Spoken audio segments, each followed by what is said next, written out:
All right, what's going on, my friends? It's now 3 o'clock. Ohio State has named their quarterback.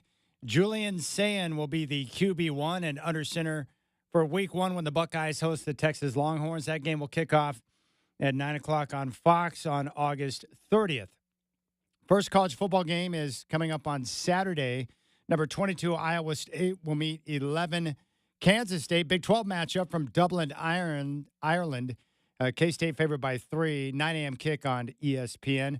Matt Stafford participated in a full practice with the Rams today, first time this camp, as he continues to deal with a back injury. Mariners looking to bounce back today, open a series in Philly. First pitch is at 3:45. Logan Gilbert will get the start. Seattle trails Houston by 1.5 games in the West. They're tied with Boston to top the wild card standings. Rip City Drive with Chad Doings coming up next. Brian Noe, Fox Sports Radio, joins me at 5:20.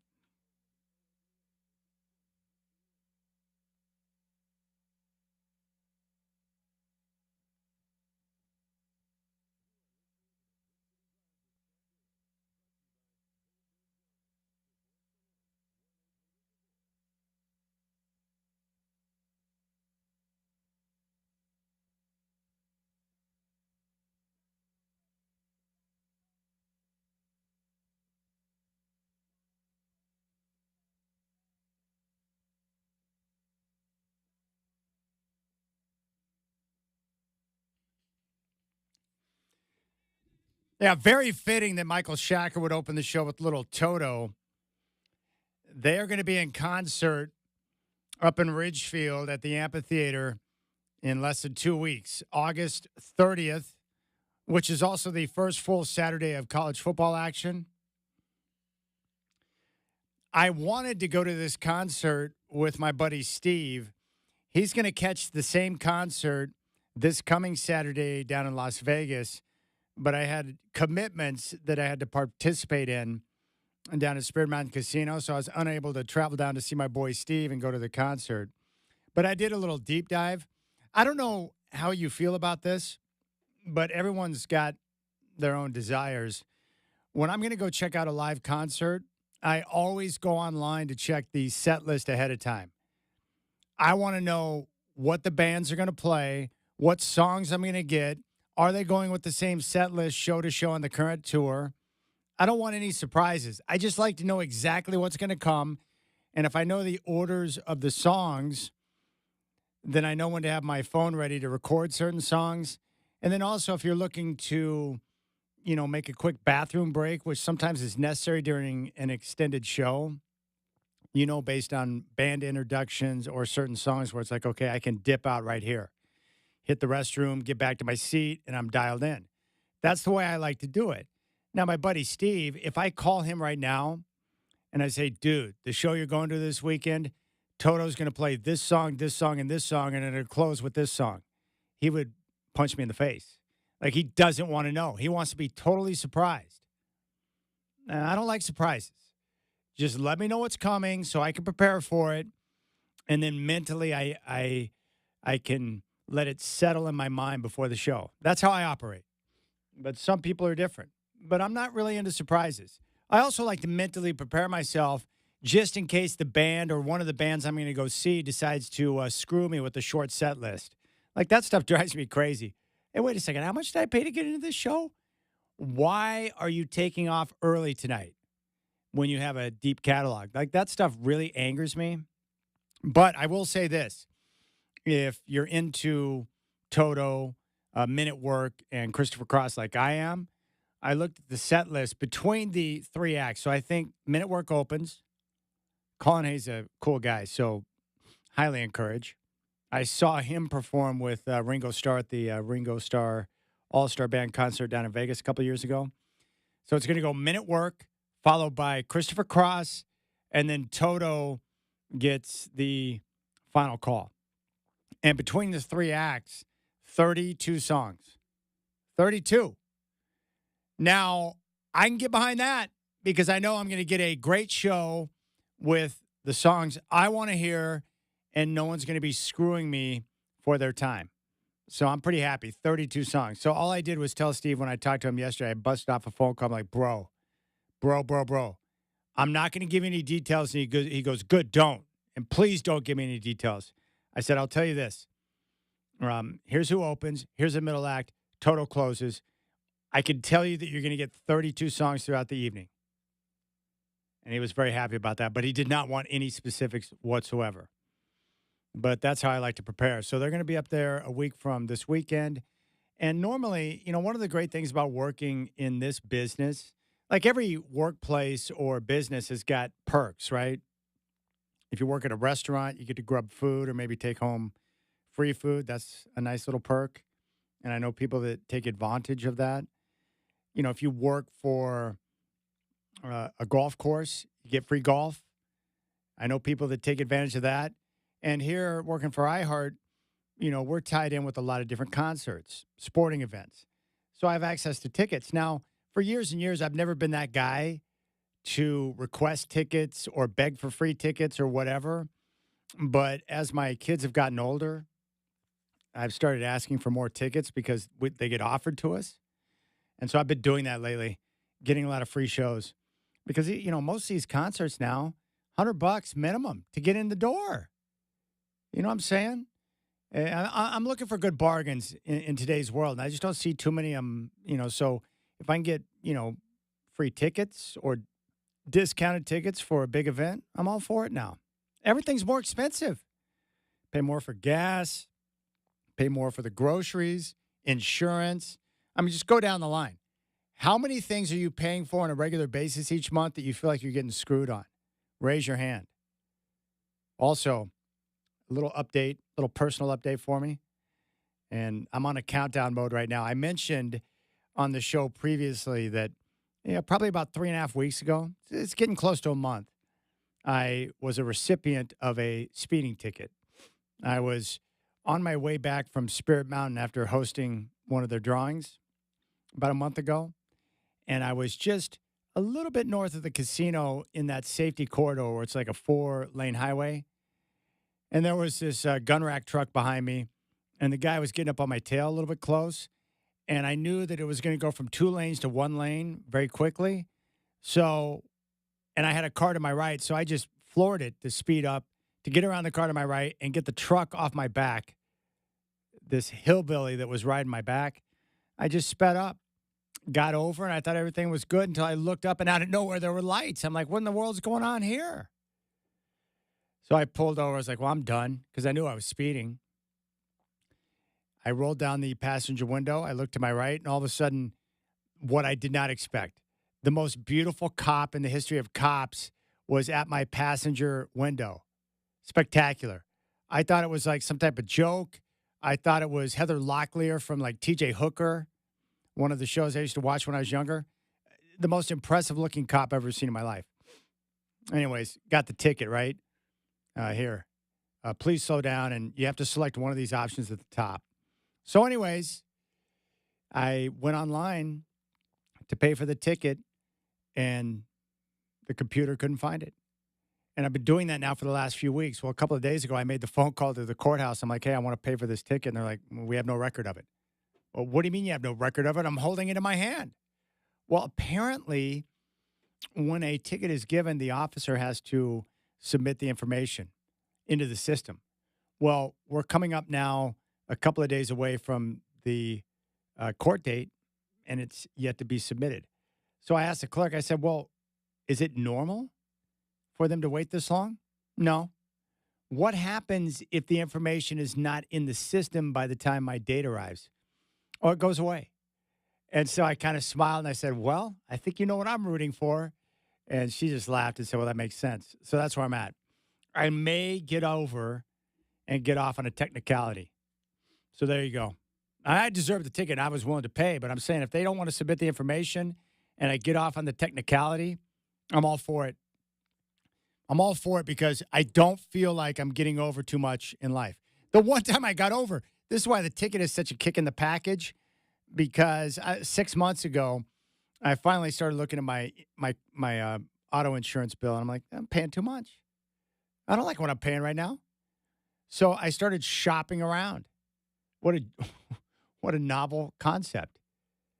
Hey, idiot, shop around. So I shopped around, and guess what? I found a company giving me the same coverage, saving me like $94 a month. Well, if you do the simple math on that over a 6 months worth of premiums, you're saving almost $600. That's good. I got over. And then I go out and get this speeding ticket where I can punk myself when they raise my rates. So this would be the all-timer. If Heather Locklear forgets to submit the information and I get over, then I'm just going to tip the cap and say thank you. You know, because it's not too often in life where you feel like, man, I really got over in that situation. I was granted something that was tremendous. I just don't feel that situation too often. There you go. That's the personal update. Outside of that, sad because the days are getting shorter. Summertime is going away. But can you believe we have a college football game coming up this weekend? How about this one on ESPN at 9 o'clock on Saturday? Iowa State, ranked number 22, taking on number 17, Kansas State. There you go. And the reason why this game's significant, I think right now K-State's like a 3-point favorite. It's going to be over in Dublin, Ireland. But these two teams are in contention and will be right there for the Big 12 crown. There's like 6 to 8 teams that you can make a case for in the Big 12. It's going to be a wide open conference. But that is a big game. I love some of the games that we have in week one. Like, I really like it. But it's rare when you get a big-time conference matchup out of the gate in week one. The game's critical for both teams. And there's a couple of games on that opening weekend. So we get this game, a top 25 matchup on Saturday. The following Saturday on the 30th, there's a ton of games, but there's multiple games that are like big-time matchups. I think Alabama's playing at Florida State. Obviously, the crown jewel is Texas traveling to Columbus to take on Ohio State. So we get to see Ohio State's new quarterback, Julian Sand, and then Arch Manning. Like, that is a very good matchup in week one. It's awesome. We need more of that. Love the big-time matchups. I can't wait for that game. It's going to be awesome. So I'm a big fan of those type of games and those type of matchups. Give me a lot more of that. But I love these games. And again, I think what we're going to have this year in college football is very similar to what we got last year, where you're going to have important games or meaningful games every single week of the entire season, because with the playoff expansion, you have more teams with a chance to get into the playoff, which means more fan bases across the country with interest. And you're going to have games that matter all the way up until the conference championship weekend. I love that, man. I'm totally down. So we got a lot of things to be excited about. College football kicks off on Saturday. The Mariners struggling right now on the road. Had a tough one last night in New York against the Mets. They open up a set against the Phillies today. That first pitch at 3:45, the Mariners a game and a half back of Houston in the West, tied atop the wild card standings with Boston. All right, Bino. Brian No, Fox Sports Radio at 5:20. But when we come back, we're going to talk with one of the Trailblazers partners, the cat adoption team. I'm a big fan of pet adoption. I'm a big fan of our little furry friends, and we're going to see what the cat adoption team has got going on and how we can find homes for these little meow meows. All right, 503-248-0620 is your telephone number. You can reach out to me on my cell phone if you want, 360-281-5473. Text me direct. You can also listen live and podcast the show on our free iHeartRadio app. We're also on YouTube. Just go to youtube.com and pull up our homepage, Rip City Radio 620. We'll talk Meow Meows coming up next. You got the Rip City Drive with Chad doing on your home of the Blazers, 620 Rip City Radio.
All right, Rip City Drive, I appreciate your time and very happy to Yeah. go to the phones right now. And we welcome in someone that works with the cat adoption team here in Portland, Oregon. I'm talking about Chandra Kraus Mason, who is the development and communication director.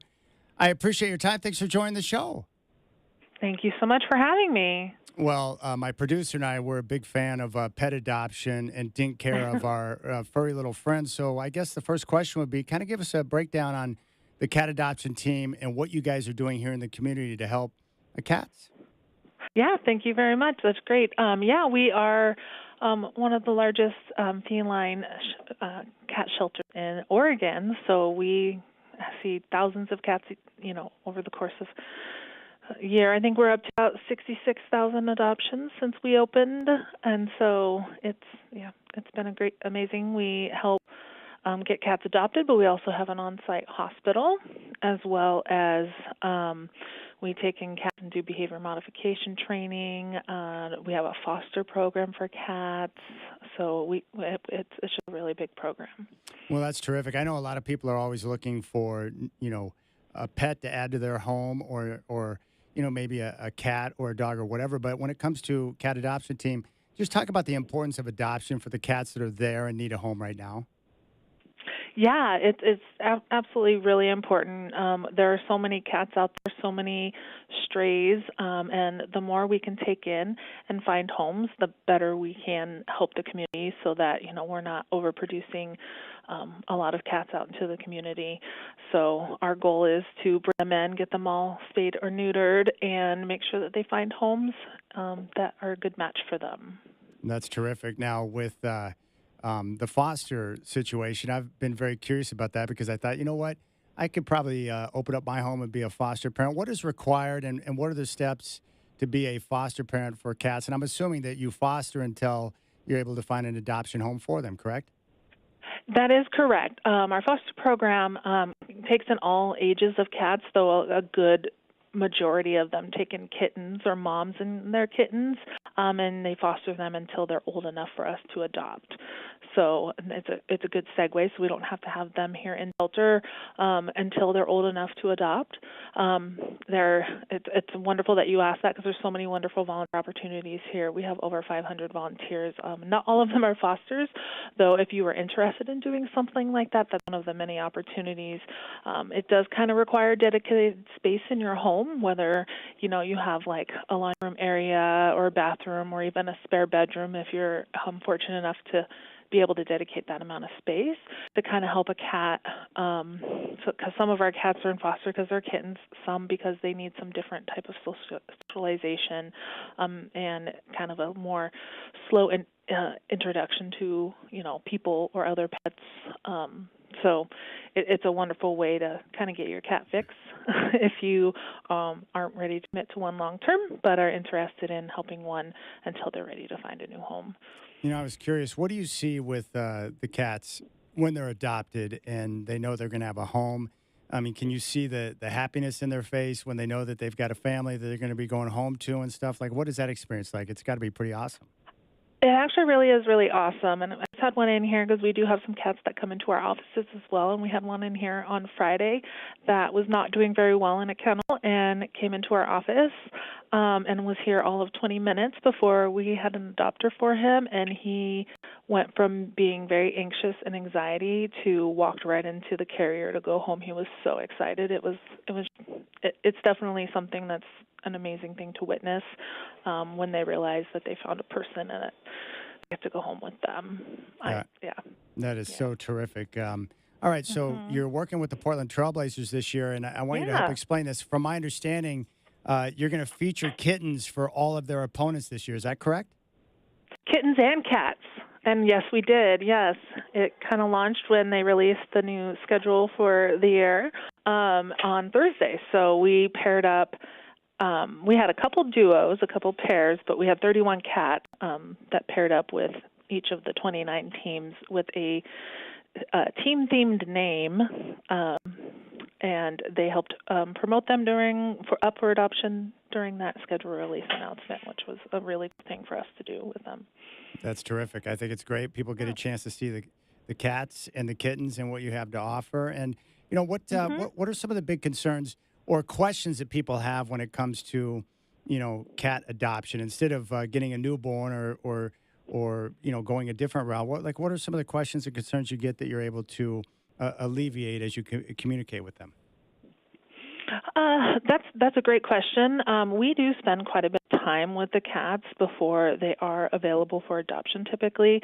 So when people ask us questions about, what might be the right cat that has a certain type of personality that would be great with pets or kids, or are they definitely a cat that needs to be a single cat home or a one-person family home, and we're able to kind of give those kind of answers to people based on what we know, because we get them in from all over, whether they were a stray or a surrender cat or different things like that. And so sometimes we have a short amount of time to be able to answer some of those questions, but we can assure that they've been spayed or neutered with their time with us if they weren't already, and have all their vaccinations and things like that. And we try to help break down some of the barriers for cat adoption. We have a fund for senior cats called the Elise Runge Fund for Senior Cats that helps take down some of the barriers that prevent some of the older cats, the senior cats, from getting adopted. So it makes sure that all of those concerns are assuaged with people that are interested in a senior cat, but they're just super concerned, like, is it going to have health issues? Are there things that, I might need to be worried about because they're an older cat? And, that type of thing. We're talking with Chandra Kraus Mason from the cat adoption team. It's pretty cool. I'm on the website right now, catadoptionteam.org/adopt. Mm-hmm. And it's great because you got pictures of all the cats and kittens that you have in-house right now. I like that. Yeah, and a little bio to go with it. Yeah. All right. So you mentioned volunteer, and you've got, many different things that you could use help with. But what are some of the other, aside from being a foster The foster? parent, but aside from that, what are Pretty some much other? anything. Yeah, we have some that come in on a frequency basis that fits their schedule that do caregiving, so feeding or, just cleaning kennels, different things like that. We have social media volunteers that help with some of that. I mean, there's so many different things that people do. We have someone that handles all of our recycling for us. There's just so many opportunities. Depending on what your schedule is like. Some that just come and socialize with the cats and the kittens, which is a great opportunity, and some that are part of our behavior modification team, which is more specific to our higher needs cats that have more medical or anxiety levels that need special attention. And Shonda, what's the best way for people to reach out if they have interest in volunteering? Definitely check out the volunteer tab on our website at catadoptionteam.org/volunteer, or you can reach out directly at volunteer@catadoptionteam.org. And then you guys are also looking for financial support as well, right? So people can donate at the website. Yep. We are a nonprofit. Yep. We are not a publicly funded shelter, so we run on adoption revenue and donations only. So if you're just looking to help out, we definitely greatly appreciate it. So what is your key, or what's your trick for not taking all the cats home yourself? Because it seems like that would be very easy to do sometimes. It is very difficult, I'm not going to lie. I remind myself there are cats here every day and that I don't need to take one home with me. You'll get to see them again tomorrow. Yeah. One of the days I will be walking away with one, but I admire your restraint to be able to hold off the temptation, because if they looked at me and meowed at me, I'd be like, okay, you can come home with me. Oh, yeah, that's pretty much how my day goes. And then I'm like, no. Fortunately, I have a 3-year-old at home right now that is preventing that, because he hasn't learned to be gentle with such small creatures. And one of these days, won't have that excuse anymore, and one will be going home with me. All right, you can check out the website, catadoptionteam.org. Yep. And they have partnered with the Portland Trailblazers, which is terrific. And they're nonprofit, and you can volunteer work, of course. But most importantly, if you are looking for a pet, Cat Adoption Team is a great option. We're talking with Chandra Kraus Mason from Cat Adoption Team, the Development and Communication Director. Well, Chandra, I'll give you the final word. Any last message you want to get out to my listeners? I would say no matter where you are, you're local or not, just definitely support your local shelter. Whether it's Cat Adoption Team or others. I know that there are some people and listeners out there that aren't here in the Portland metro area, so that is just really important. So Well, I appreciate your time, and I just continue to encourage you. I think you guys are doing great work in the community, and I love that you're, giving a place for care for the cats, and then ultimately finding homes for them. I think it's wonderful. Yeah, and we definitely appreciate the Blazers' partnership on that and making it fun and getting the word out there. So, All right, Shonda, I appreciate the time. yeah, thank you very much. All right, there's Shonda. Appreciate having me. You got it. Thank you. You got it. You're welcome. You can check it out. Go to catadoptionteam.org. And I'm there at the /adopt, and I'm just looking at some of the different cats, kittens that are available. All right, you can jump on board. Telephone number 503-248-0620. 503-248-0620. That's your telephone number. Of course, with Puppy Shots, I have interest in golden retrievers. I just don't think Shots. He's been alone, for quite some time now, about 8 years. I just don't think he wants another animal introduced to the mix. I don't know how he'd handle it. He's used to getting all the attention. I don't think that'd be a smooth process. But Shacker, you take in foster animals and rescues. Like, how much pleasure do you get out of that? I love fostering animals, but I can never find like a home to one of my friends to take them in because all my friends who like animals already have a house full of animals and can't take in any more. So it is tough to foster little ones, and then you have to give them back and know that they'll find a home for them, these big organizations like the CAT team. Yeah, but are most of your animals you take in as like rescues, right? Yeah, every animal we've taken in as a rescue has been homeless at some point.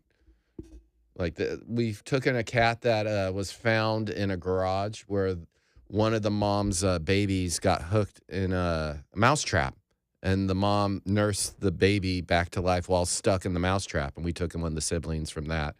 The organization was putting a lot of social media on this one, so one of the cats we own has a sibling that's missing a leg because of a mousetrap. Dino we took him in because he was found roaming the neighborhood, just hanging out behind a grocery store. And so we had to take him in just based off of a video we saw on social media. And then we also just took in a dog that was Doug, who looks like Douglas Fir, the Blazers mascot. We took him in. He was in a kill shelter and was almost going to be put down. Was like 2 days away from being put down in an L.A. area shelter. And we couldn't allow that to happen. So we adopted him and got him moved up here. And Dino's turned out to be one of your best friends. Yeah, Dino's the greatest dog, and now I got him a little buddy, Doug. Do they get along? They get along. They love to wrestle. They wrestle multiple times each day. That's awesome. All right, you can check out the website. Just go to catadoptionteam.org. They have partnered with the Trailblazers and doing terrific work here in the community. Scotty Bethune has chimed in. Never see strays near the Chinese restaurants. Hey, Scotty, that's not sure what you mean by that, but that seems out of line. Wow. You try to do something nice on your show, and people have to make fun. I like cats. I had the same cat for a long time, Tiger.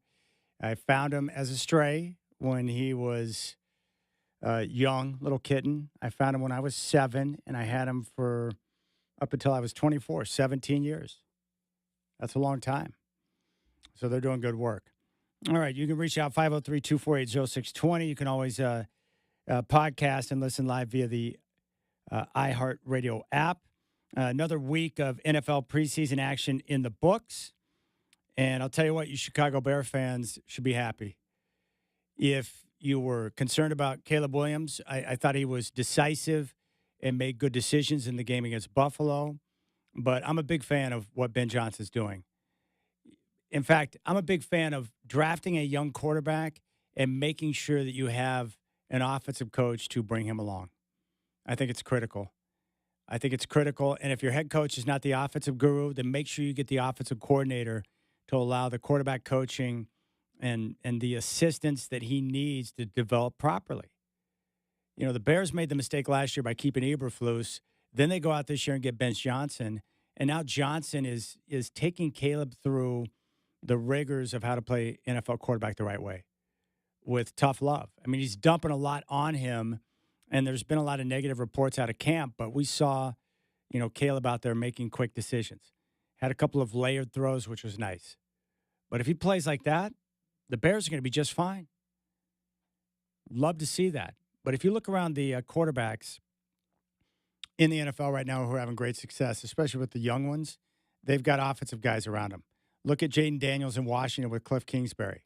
Great offensive mind, is known for a guy that takes what he has talent-wise and develops an offense around him to where he can see things clearly, where he can drop back and see the defense and the offense clearly, have those pictures in his mind, and deliver the football on time. And that's what Cliff Kingsbury has done with Jaden Daniels. And it's been a success through year one. And I can't wait to see how he looks this year. Andy Reid, Patrick Mahomes. Mahomes is great, but fortunate to land with someone like Andy Reid, where you can see that synergy in the pairing between those two. It's worked out really well. Look at Bo Nix in Denver with Sean Payton. You know, Payton has pretty much got his prototype in terms of what he wants at the quarterback position. Someone that gets rid of the football, someone that's accurate, and someone that doesn't take bad sacks. That's what it's all about. So one more week of preseason. That'll probably be mostly the backups, guys battling for roster spots. And then we can get out of that mess and move on to the regular season, which is great. All right, Brian Noe, Fox Sports Radio, going to join me at 5:20. Big thanks to Shonda from Cat Adoption Team for joining the show. Hope you're enjoying your Monday. You got the Rip City Drive with Chad doing on your home of the Blazers, 620 Rip City Radio.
All right, Tony and Boring has reached out.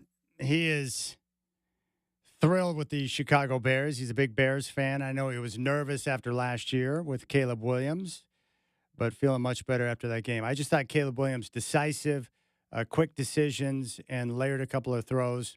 Again, it's only preseason, so I'm not going to overreact to it. But with all the negative reports that we had heard coming out of Bears camp and some of the issues and the frustrations from their coach, to see the first team offense with Caleb perform like that, I thought was nice. Now, this is a great story.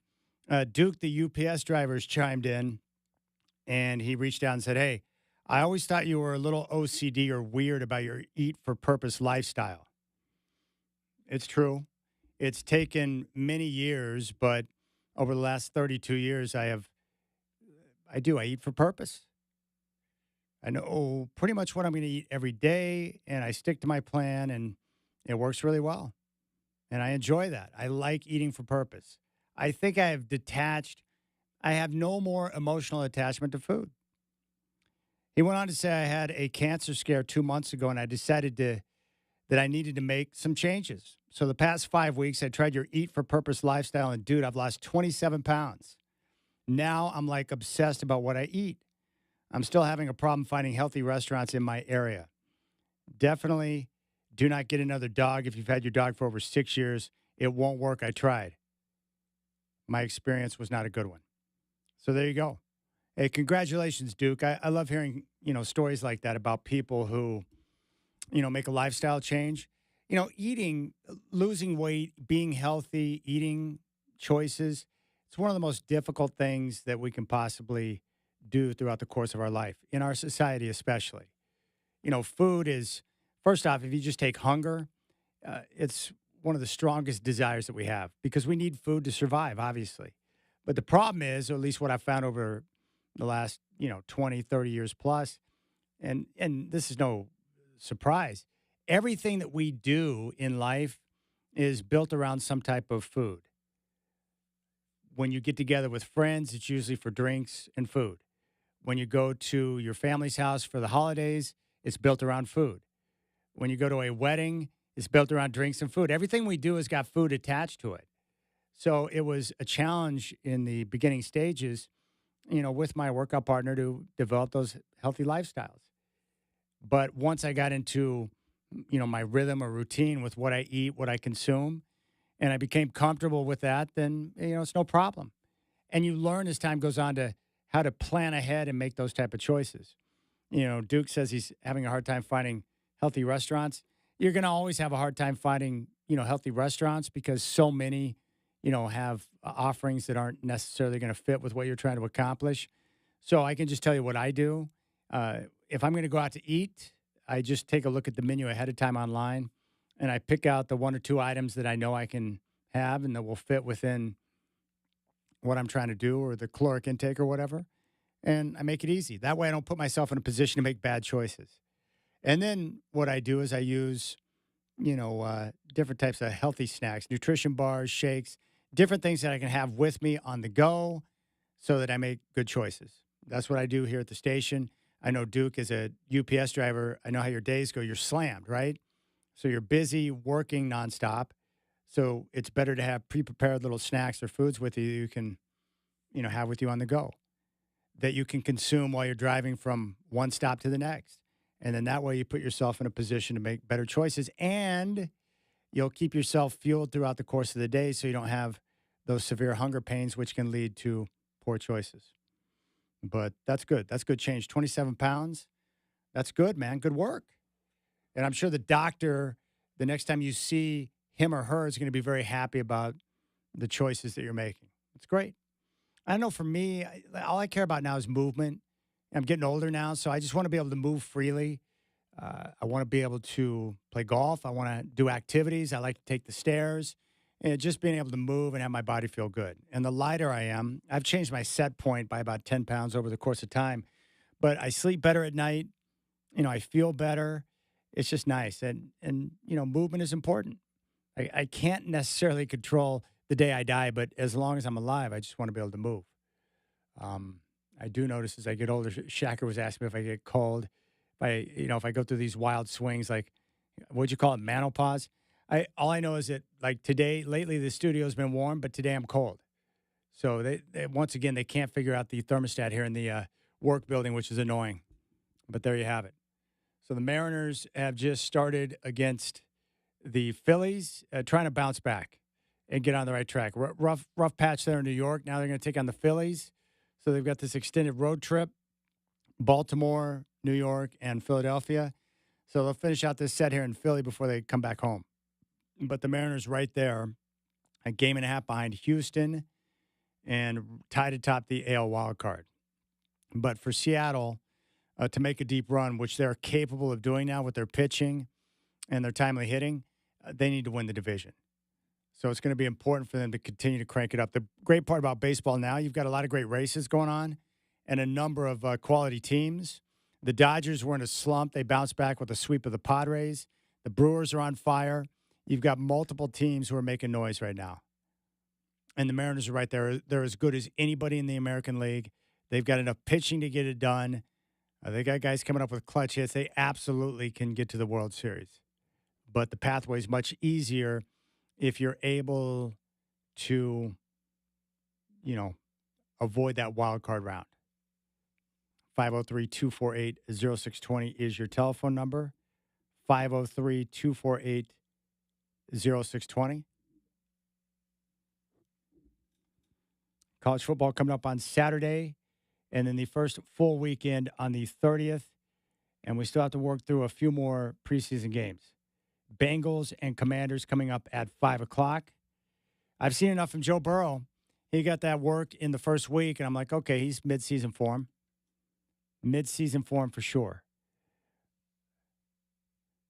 But I love these young quarterback stories. I'm going to be paying attention to. The rookie quarterbacks, and then, of course, your year two quarterbacks like Jaden Daniels, Bo Nix, Drake May, and Caleb Williams. And the AFC is deep. Multiple teams that can get to the Super Bowl. Great quarterback play. I think you'll have one playoff team from the East, Buffalo. Two teams from the North, Baltimore and Cincy. One team from the South in Houston. That's like my lock of the year. Houston's going to win the South. And then three teams, the same three from last year: Denver, Kansas City, and the Chargers from the West. All right, we'll keep things rolling. Brian Noe, Fox Sports Radio is coming up at 5:20. You got the Rip City Drive with Chad doing on your home of the Blazers, 620 Rip City Radio.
All right, it's now 4 o'clock chat here. What's going on, my friends? Hope you're enjoying your Monday afternoon. Ohio State has named their quarterback. Julian Sayin will be the QB1 and under center for week one when the Buckeyes host the Texas Longhorns.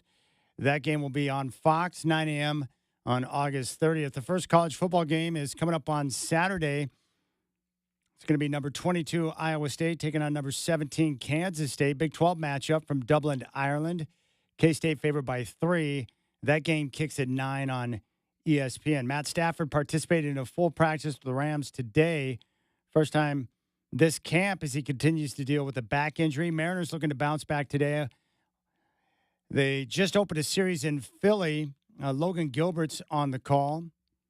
And right now they're scoreless in the first. Brian Noah of Fox Sports Radio is going to join me coming up at 5:20 here on the Rip City Drive.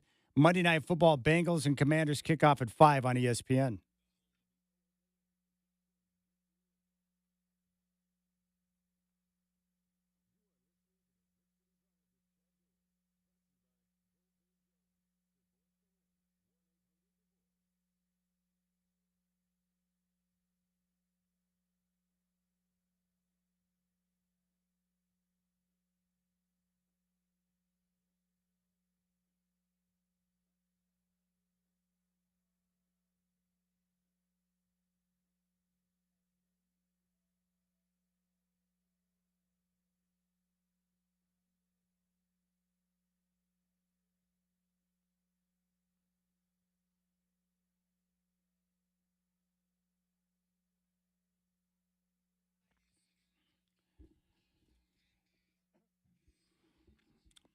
All right, Brian Noah, Fox Sports Radio is going to join me coming up at 5:20. You can always podcast and listen live via our free iHeartRadio app.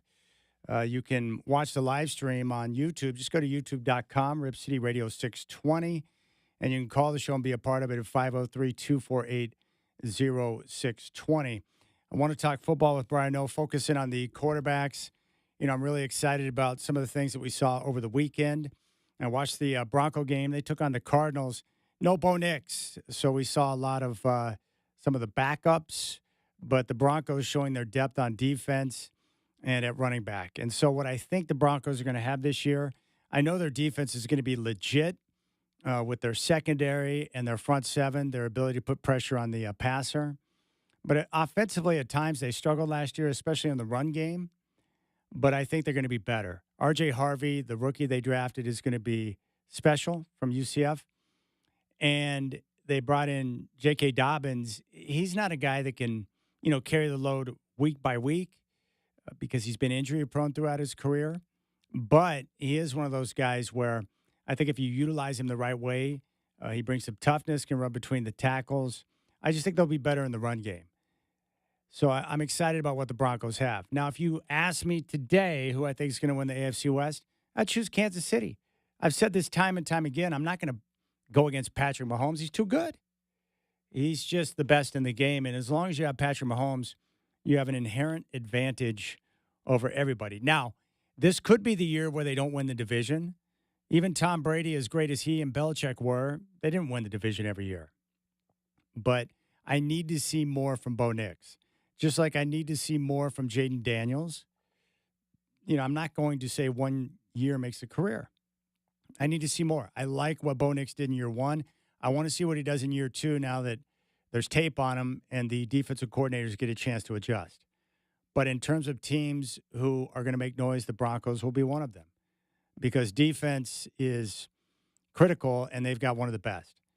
And they won 10 games last year. I think the Broncos won 11. But I could easily see the Chiefs getting to 12 wins. They got a tough schedule, but does it really matter when you got Patrick Mahomes and you've got Andy Reid and they got Steve Spagnuolo? Like, their coaching is so good, and the way they prepare their players is top-notch. Obviously, the offensive line is going to be critical. Patrick Mahomes, he had issues last year because I don't think he trusted his protection, and as a result, some of the mechanics began to break down. But Mahomes is the best, and he'll bounce back and play well. And they're going to have more boost or more juice at receiver as well. There's just so many great storylines. The continued emergence of Lamar Jackson, Joe Burrow getting a chance to bounce back after a non-playoff year? Can their defense provide a little bit more? Is Buffalo going to be the number one seed in the AFC? They appear poised to make another run at a potential Super Bowl. And then just Detroit. They had a big-time year last year. I want to see how Detroit responds after losing both their offensive and defensive coordinators. I think Detroit takes a step back. I still think they're a playoff team, but I would take Green Bay in that division right now. In Detroit, that's a lot to overcome, especially for a head coach in Campbell he's not a tactician, right? He's not like Shanahan or Sean McVay or Sean Payton, guys who are, coordinators by trait. Sean Payton can call a game. Kyle Shanahan calls a game. McVay, great offensive mind. Campbell's more of a CEO type where he puts guys in a position to have success. He's a great motivator, sets the culture for the team. I just think guys like that struggle more when you've got to replace two coordinators. If Sean Payton loses an offensive coordinator, it's no big deal because he's going to call the game anyways. Same thing with Sean McVay or Kyle Shanahan. So we'll see how it works out. But I would expect Detroit to take a bit of a step back, but I still like what they have. A lot of skill position players. They're going through some turbulence in the offensive line. The other thing I want to know, too, is J.J. McCarthy. What is he? Can he play like he did in his final year at Michigan when they won a championship and just be like a point guard and a distributor? Don't make any big mistakes. Don't try to force the issue. Just get the ball in the hands of your plentiful playmakers. Now, Minnesota's roster's loaded up. So it's got to be frustrating for the vets who are in a position to have a big year, but you got to go through some of the bumps with a young quarterback. But that's why the Browns made their announcement today. Joe Flacco will be the starter. No surprise. When Kenny Pickett, Dylan Gabriel, and Shedeur Sanders are behind you, and you've got a ton of experience and you've won a Super Bowl, yeah, you're probably going to get the start. Their first 6 games are tough, but it's pretty simple. They're playing Flacco because they want to give their vets the best chance possible to win coming out of the gate. If you start out the year with Gabriel or Shedeur, with the schedule they have in the first 6 weeks, you're pretty much communicating to the vets on the team that you're throwing in a towel. And you don't necessarily want to do that. So we'll see. On the other thing, too, people need to stop with the Penn State love. I understand that they've got experience back at quarterback. They've got the best offensive line in college football, their defense. They always recruit well and have great defenders on that side of the ball. James Franklin is a great recruiter. And he seems like a pretty good dude. But, man, what was the last big game that Penn State won? So people need to back away from the Penn State love just a bit. They're good, and their schedule shapes up nicely, but they still have a home game against Oregon and a road game against Ohio State. And last year, they didn't win any big games. The 2 biggest games on their schedule, and 3 if you add in Notre Dame, they lost all of them. They started strong against Ohio State and blew that game in the second half. They got worked by Oregon in the Big Ten title game. And then the 2 playoff games they won were against who? SMU and Boise State. I mean, come on. Like, I need to see, just like I need to see Jaden Daniels and Bo Nix in year number 2, I need to see James Franklin win a big football game before I can start proclaiming the Penn State and Nittany Lions national champs. I can pretty much guarantee you that Penn State's not winning the national championship this year. And I like Drew Aller, but I don't think he's Andrew Luck. I just don't see special when I see him. I'm just a little confused on the Penn State love. That's all. And no disrespect. I like James Franklin, but come on, man. When are they going to start winning some big football games? And that's exactly what they did last year. A whole lot of nothing. They played Ohio State at home, lost 20-13. Played Oregon in the Big Ten championship, got worked. Oregon rolled up 45 points on them. And then when they played Notre Dame and got in a close game, they blew that one too. I mean, I guess props for beating SMU and Boise State. Easy pathway to get to the semifinal in the playoff. But come on. I mean, that's what they do every year. We think Penn State's going to be the team. We think this is their year. And then they find a way to not get over. That's all. I just need to see it before I can proclaim it.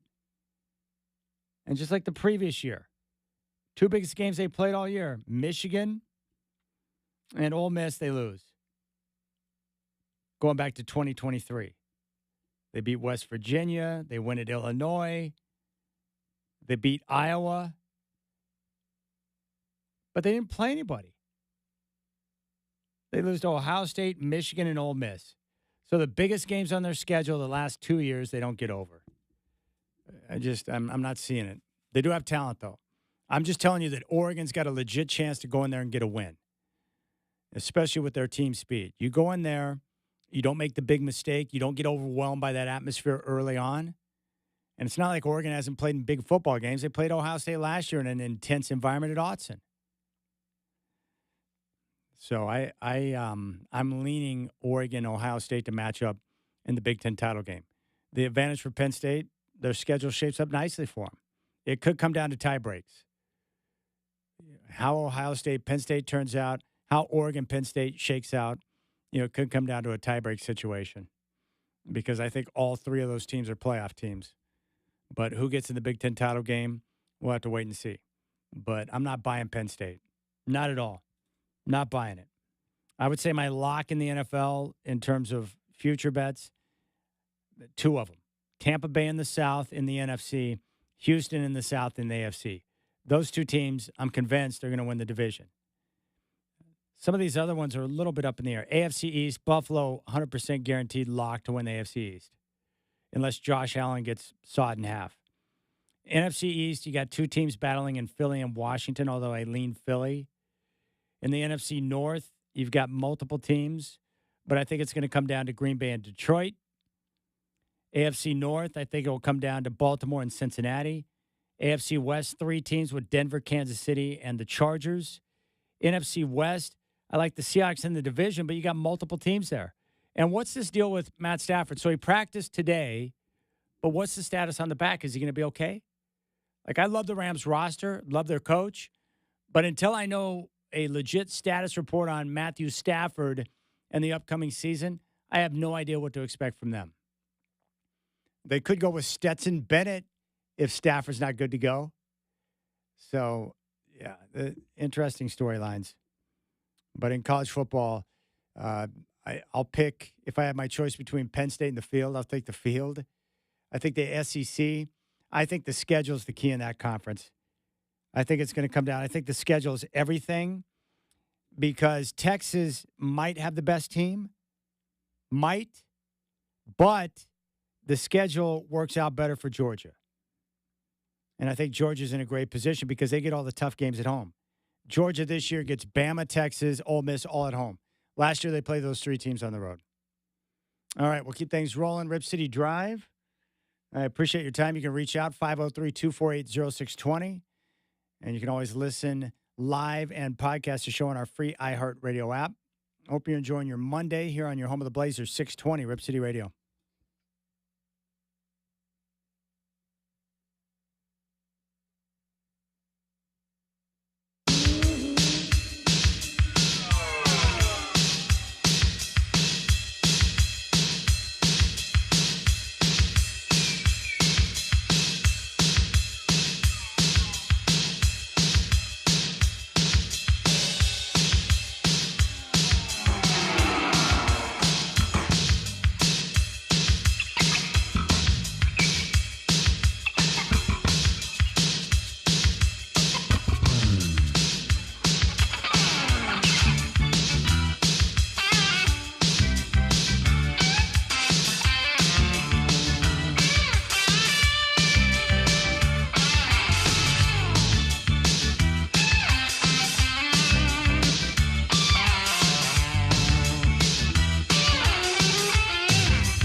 the hole. He's off the green.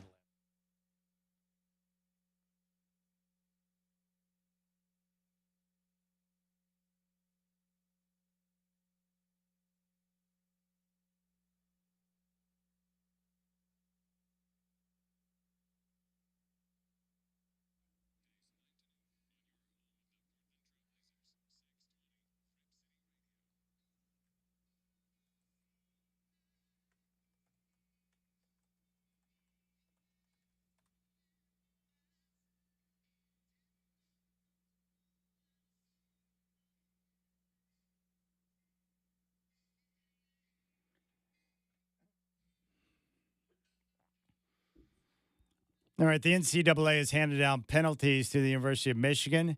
An 8-year show cause penalty for Connor Stallions, who was the man behind the on-site recording of signs. 10-year show cause for Jim Harbaugh, and a fine of $30 million for the school. So, in other words, a slap on the wrist. And Michigan gets their championship. They will forever remember the title that they won over Washington in the title game when they went through the playoff. They beat Alabama.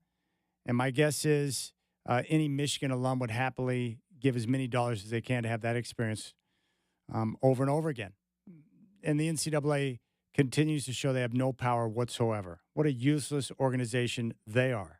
It's crazy. But Bob Stoops was on Outkick Radio and was asked about the show cause and his thoughts on the penalty. The 10-year show cause, Chad and I have discussed, like, hey, a 10-year show cause for a coach who doesn't seem to want to coach in college football anymore doesn't seem like that big of a deal. It's not. A typical NCAA, late to the party, late with everything, not enough. Just encourages people to cheat. In the end, that banner's going to hang. Jim Harbaugh's not coming back to college football, so who cares? So that's a nothing penalty. Anyway, it's just, it's cheating at the highest level, and it's wrong. Yeah, Bob Stoops is right. And the funny thing about Jim Harbaugh, who I love him as a coach, he's terrific. He is adamant and would never admit to cheating. I mean, he's great at lying about it, too. They absolutely cheated. They sent Stallions in to record signs, and they were using that technology, that information to be able to put themselves in the best position possible to win. I just think it's kind of comical. And this is what this type of competition at this level will do.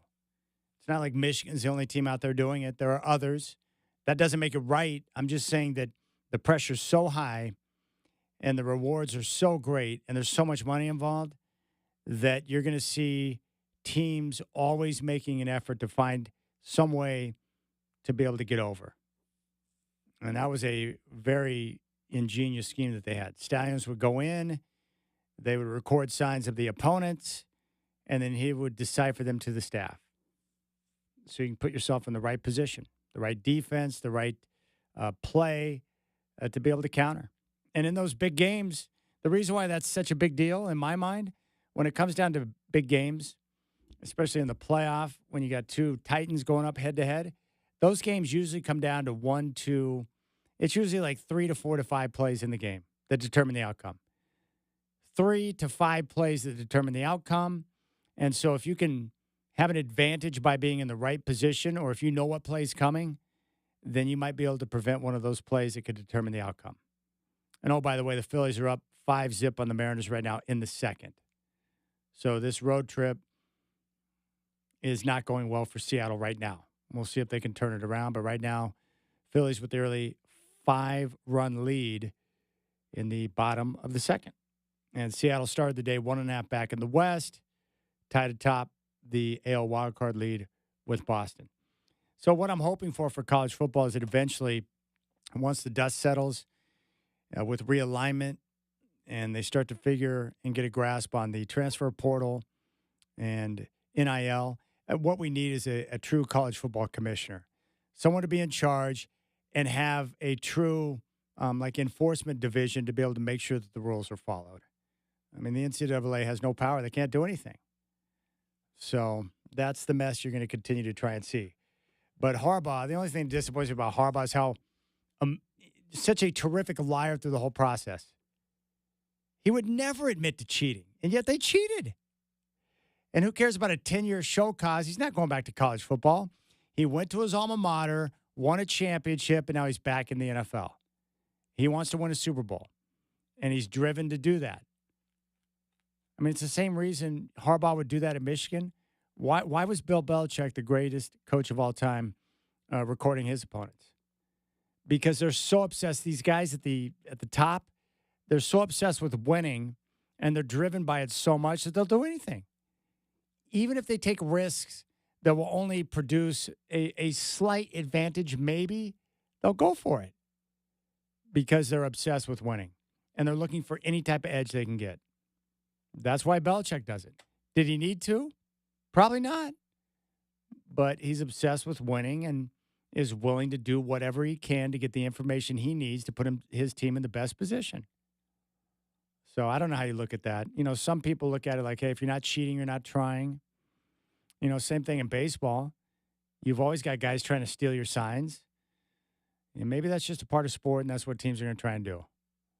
I mean, the Broncos used to, back in the day with Elway and their offensive line, they got busted a couple of times. They would put this very slick, I think it was a silicone-based, like this slippery substance on their jerseys, the offensive lineman would, because it was harder for defensive linemen or pass rushers to get, you know, when they get their hands up on them, to get that stick in the jersey and gain leverage advantage.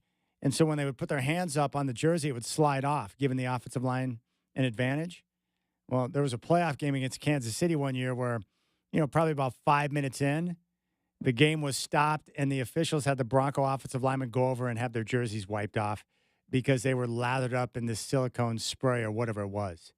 And I think the reason why they found out is because there was a player on the Chiefs who used to be with Denver who just let the officials know, like, hey, they may have silicone spray or some type of lubricant on their jersey. So they had to wipe it off. That's cheating, isn't it? That's not a substance you're supposed to have. So I don't know. Yeah, Harbaugh, it's weird because I know he's a great coach, but I mean, he was lying out of his devil ass in regards to what went down with Stallions and their, you know, intricate scheme to be able to record opponents and then decipher what the signs were so they could know the play call and have their guys in the right position. Interesting. All right, the other thing that jumped out at me this weekend, Scotty Scheffler, world player number 1 in golf right now at the BMW Championship. And it didn't look like he was going to win the tournament because Bob McIntyre went into the final round, I believe, with a 4-shot lead. And McIntyre was a little bit heated. He was getting into it with the U.S. fans that were there, shushing them, and he was lathered up in his sunblock. It was pretty amazing. It was very weird to see, but he was making big shot after big shot through the first 3 rounds, and he was putting extremely well. But Scheffler was able to battle back and then had one of the all-time shots, the chip birdie on 17 that was amazing. Scotty Scheffler, 82 feet from the hole. He's off the green left in the rough. Lifts this out of the rough onto the putting surface. Now bringing it down the slope towards the hole. Slowly moving. Now picking up speed. That's getting close to the hole. Now picking up speed. Getting close. Scotty Scheffler. And that is right in. He made it. Chip and birdie. Oh, my goodness. Do you believe it? Scotty Scheffler. Birdies. Hole out. 17. 15 under. Amazing. And in true Scheffler fashion, he just kind of nodded like, yeah, thanks. No reaction, didn't go crazy. He handled that situation in his normal, boring self. But what a golfer he is. So smooth. Yeah, didn't have the great iron contact on Saturday, but on Sunday, he was dialed in. And when McIntyre made a couple of early mistakes and Scheffler found himself down by just 1 shot, a couple of holes in, he knew it was game on, and he was ready. And what I love about McIntyre, although he was annoying me on Saturday, we can all relate to this situation as golfers. I mean, he was pissed, and he admitted it. And he's like, honestly, I just want to throw my clubs away right now. I want to smash them. And anyone that's played golf for any period of time has had that same experience before. It's like, you know what? These clubs suck. I'm going to bend them and boomerang them into the pond right now. I've had it. And that's exactly what his reaction was. It was awesome. Yeah, I'm just really pissed off right now. What do you see as kind of improvements you feel like you need to make? I mean, right now, not a clue. I'm not. Right now, I want to go and smash up my golf clubs, to be honest with you. It's so good. And so true. We've all been there. It's like, look, man, I'm not worried about improvements. I just want to go and take my clubs and throw them in the pond. I want to smash up my clubs. I actually respect the honesty. I mean, he stood there and answered some tough questions. And if you're McIntyre and you've got yourself in a position to possibly come from behind after losing the lead going into the final round, and you've got a chance to win the tournament, maybe on hole 18, and Scheffler does that, you got to be thinking, man, you got to be kidding me. Even the look on his face was amazing when Scheffler knocked that shot in. I'm just pissed off right now. I just want to smash my clubs. Yeah, I'm just really pissed off right now. What do you see as kind of improvements you feel like you need to make? I mean, right now, not a clue. I'm not. Right now, I want to go and smash up my golf clubs, to be honest with you. Oh, it's so good. I knew he was done, though. He goes into the final round with the lead, and he looks comfortable. I knew when he started shushing the crowd, lathered up in all of that sunblock, he was annoying me. And I was like, man, Scheffler, you got to get the job done. He did. Scheffler's one of those guys where he's not Tiger, but he's so good and so precise that if you have the lead and you start to make a couple of mistakes and he's right behind you, you feel that pressure because you know that he's going to track you down. Like, you got to be on your game making shots. And you got to be clutch to be able to hold that type of stuff off because Scheffler's just going to keep grinding. And he doesn't make a lot of big mistakes. And McIntyre, 3 rounds of greatness, and then comes apart at the seams right at the beginning of the final round. And as a result, wants to smash up his clubs. But Scottie Scheffler's tough. So smooth. And he's just the best player in the game right now. And fun to watch. Not Tiger, but really good. Dominant. I'm just want to go smash up my clubs right now, to be honest. Yeah, I'm just really pissed off right now. What do you see as kind of improvements you feel like you need to make? I mean, right now, not a clue. I'm not. Right now, I want to go and smash up my golf clubs, to be honest with you. Love it. So that was a great tournament. I love watching Scheffler play, but that was a good tournament. The golf course was tough. They had done some work on that course to tighten it up, to make it more difficult. And the greens, especially as the final round went on, I don't even know how the guys are making putts. So difficult. Very difficult. All right, telephone number 503-248-0620. You can jump on board if you would like. A couple of things for you Bears fans out there you might want to hear. Caleb Williams communicating with, after the game about, he was asked about his coach, just that relationship and the way that he's been coaching him and the team. As far as Ben Johnson goes, don't let that baby face fool you, because this guy, he comes out swinging, but how is that going to benefit you in the end? His coaching style, he's hard on you, he's hard on the team, that he's trying to extract excellence out of everybody. Yeah, it's important.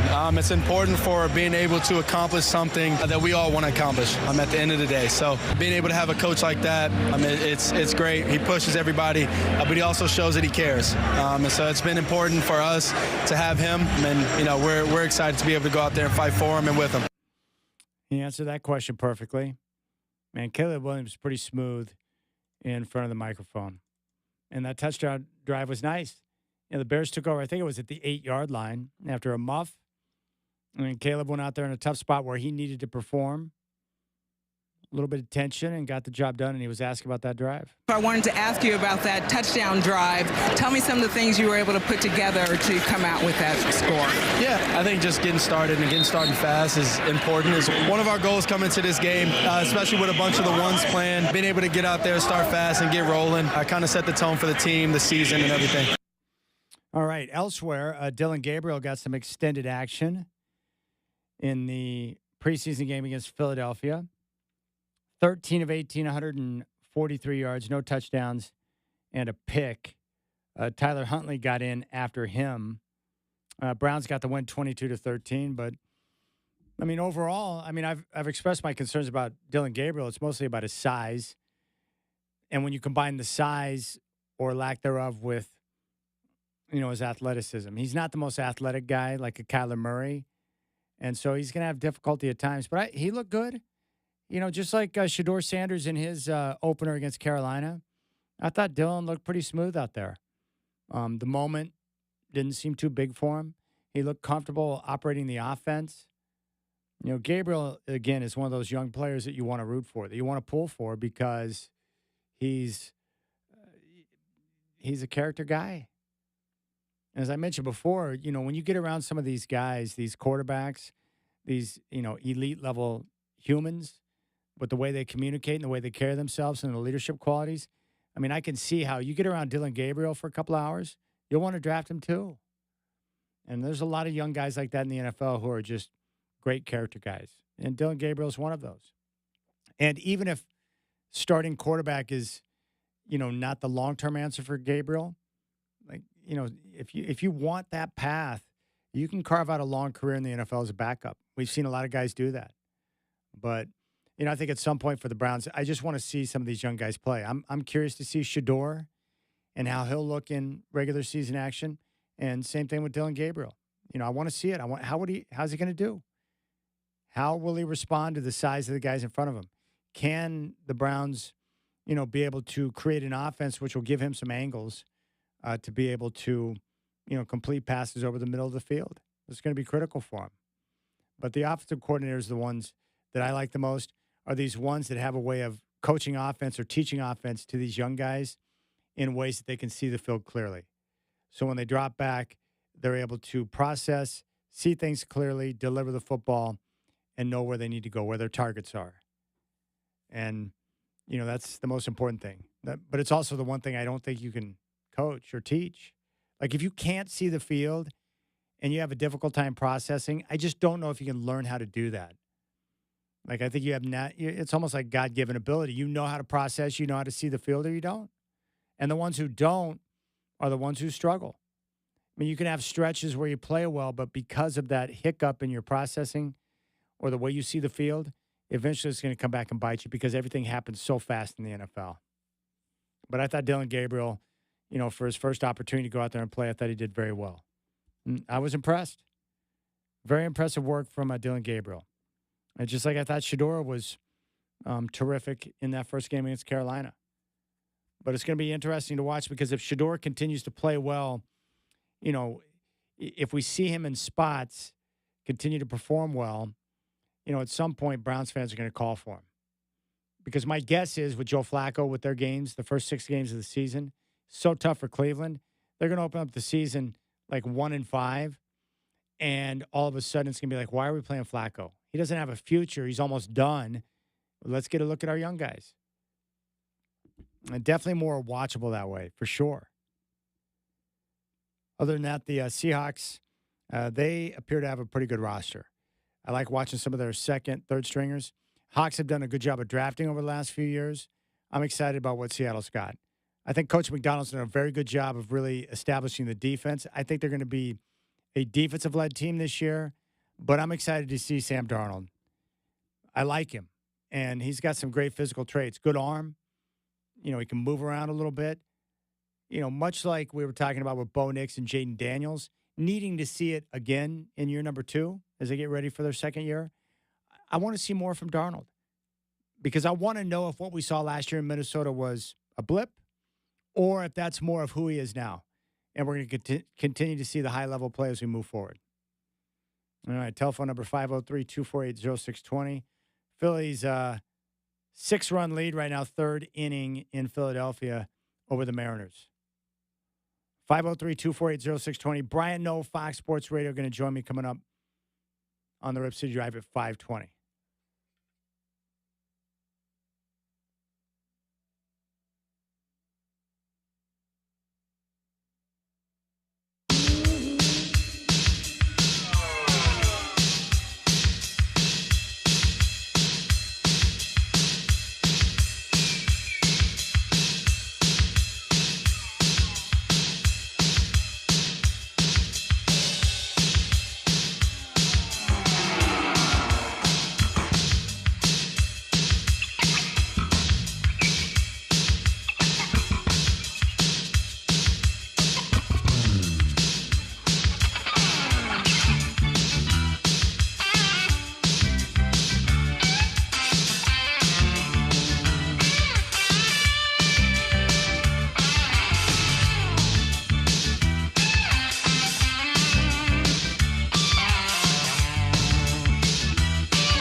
All right, which of you have got summer concert plans?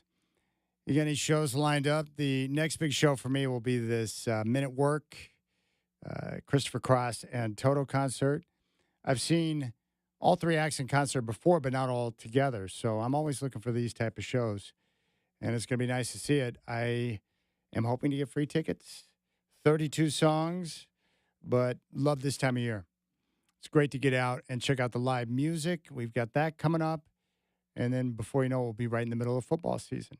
Telephone number here on the Rip City Drive is 503-248-0620. 503-248-0620 is your telephone number. Well, I'll tell you one thing.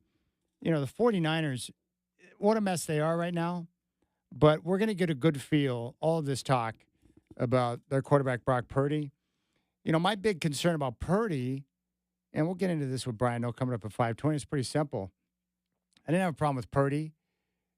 I mean, good quarterback, smart, runs the offense the way that Kyle Shanahan wants. But when you're going to invest, top-line money into a quarterback, then all of a sudden my expectations are raised. Like, I need someone that can win games in the fourth quarter, and I need someone that can raise the level of play of the guys around him. And with Brock Purdy, it worked really well when he first started out because he had a supreme roster around him. But now that the 49ers have seen some roster attrition and they've got younger guys who are stepping in, less dominant playmakers around Purdy, I think this is where you're going to start to see some cracks. And really, this is what it comes down to for franchise quarterbacks. Third downs, what do they do on third downs? John Elway used to always talk about this, that, the good quarterbacks, they make their money on third downs. What do you do in pressure situations on third and long in obvious pass situations when the defense has the tactical advantage? What do? Can you move the chains? Can you get first downs? Can you put your team in a position to win late in a football game? That's really what it comes down to. And for Brock Purdy, I don't think he's that guy. I think you can win with Purdy if you have the right players around him. The problem is, and we all know this, in the NFL, once you start paying your quarterback big money, it becomes really hard to surround your guy with the tools necessary to have success. And we know that that's the case from, the quarterback tiers that came out last week from Sando. The elite guys, Mahomes, Burrow, Stafford, Lamar, they win and can win games on their own in less than perfect situations. Even the guys right below him, like Justin Herbert. Like, is he limited to the guys around him? I don't think so. I think he can carry the team on his back. So we'll see how things shake out. The 49ers schedule is very nice, but the problem is injuries in camp have been an issue. Inexperience of wide receivers is going to be an issue. They won't get Brandon Ayuk back until probably about week 6, and then they're breaking in some younger guys on defense. Now, I've got a lot of respect for Shanahan. I think he's terrific coach. I think he's a great offensive mind, but he's got his work cut out for him. And, the hard part, and I've seen this before because Mike Shanahan's like one of my favorites of all time, and he coached Elway to back-to-back Super Bowls in Denver. So I'm very aware of the Shanahan offense, the zone scheme, and the way everything's built around the run. What I've noticed is in Shanahan's offense, whether it's dad or his son, Kyle, when the running game is going well, the offense runs smooth because you're able to get the play action, you get the bootlegs with the quarterback, and you get your guys in space able to utilize their talent. But the problem is if you're able to slow the run game down and you can hold them to longer yardage on third down in obvious pass situations, that's when the offense becomes a lot less effective. So we'll see. But the NFC West has got a lot of question marks. I love Arizona's roster, but I don't know. I need to see. Like, Kyler Murray is one of those guys where I love watching him play. Dynamite player, great athleticism. He's got a rocket arm. Like, he's a unique player at his size. I'm fascinated by him. But I also have seen how limited the Cards are late in the year when it comes to winning football games. So I need to see more from him. With the Rams, it's all about the health of Stafford. We're getting close to the end of camp, and the regular season's right around the corner, and he just went to his first practice today. So the Rams need him, obviously, to be healthy so he can play? And if so, they'll be a factor. I mean, the most steady of all those teams right now in terms of balance on both sides of the ball, coach, quarterback, everything, and health and depth, it's Seattle. I think Seattle's in the best position to win the division because of their defense and the depth that they have because they've drafted so well. I mean, credit to John Schneider. He's done a good job. He did a heck of a job with Carroll, but once Carroll left, Schneider was able to, grab even more power within the organization where he has more say over the roster and the things he wants to do. And so far, so good. But they've done a good job with their strength at the line of scrimmage, deep at tailback. They went out and made a good move for Darnold, which I like because they saved money by getting Darnold and letting Geno go to Vegas to play with the Raiders and Pete. But you get a quarterback with similar production. And if Darnold can put together a similar type year that we saw last year in Minnesota, then that turns out to be a massive bargain. So I think Seattle's in a great spot. Big fan of McDonald. He did a good job in year one, after taking over for a guy who had been there and really set the standard for years in Pete Carroll. He did a good job of putting his own imprint on the team. That's not easy to do. Well, when you come in and take over for someone, a legendary coach like Pete Carroll who kind of set the culture, but McDonald did that. And so we'll see how things shake out, but I think McDonald's got a chance to have good success this year. I like that. The AFC would appear to be the difficult, more challenging conference, kind of a gauntlet to get through to the Super Bowl, especially with teams like Buffalo, Baltimore, and Kansas City. And in the NFC, it's a lot more wide open. I think Philadelphia is the class of the conference. And then you've got all these other, teams that are good, but I don't know how good. Are they complete enough to be able to challenge Philly? Green Bay might be the second best team after Philly. I think Washington's going to be really good, but they've got question marks on defense.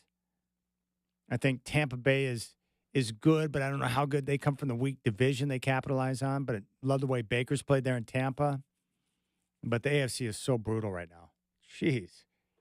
I mean, Kansas City's tough. Baltimore's tough. Buffalo's tough. And then you got multiple teams right below them who are going to be challenging. Chargers, Broncos, Texans. All right, Brian Noe, Fox Sports Radio, talking football coming up at 5:20. I appreciate your time on this Monday. Hope you had a good weekend as we continue to enjoy our summertime. I'm seeing some blue skies out there as I look out the window. 503-248-0620 is your telephone number. And, of course, you can always listen live and podcast the show via our free iHeartRadio app. Philly's on top of the Mariners 6-zip right now in the fourth in Philadelphia.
All right, 5 o'clock. What's up, my friends? The Seattle Mariners opened the day 1.5 back in the AL West.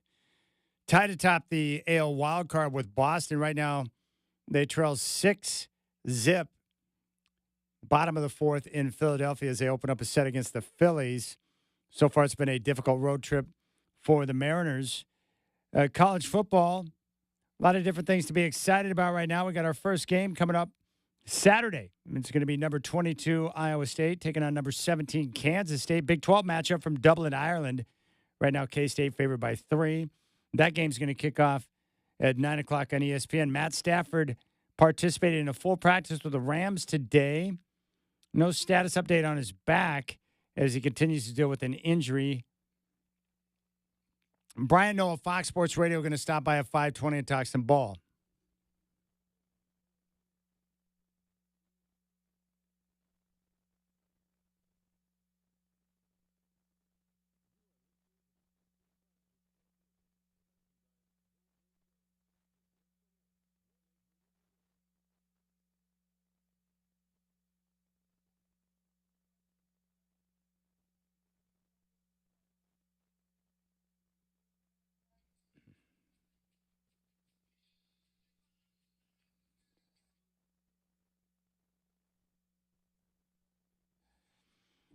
All right, Brian Noah, Fox Sports Radio is coming up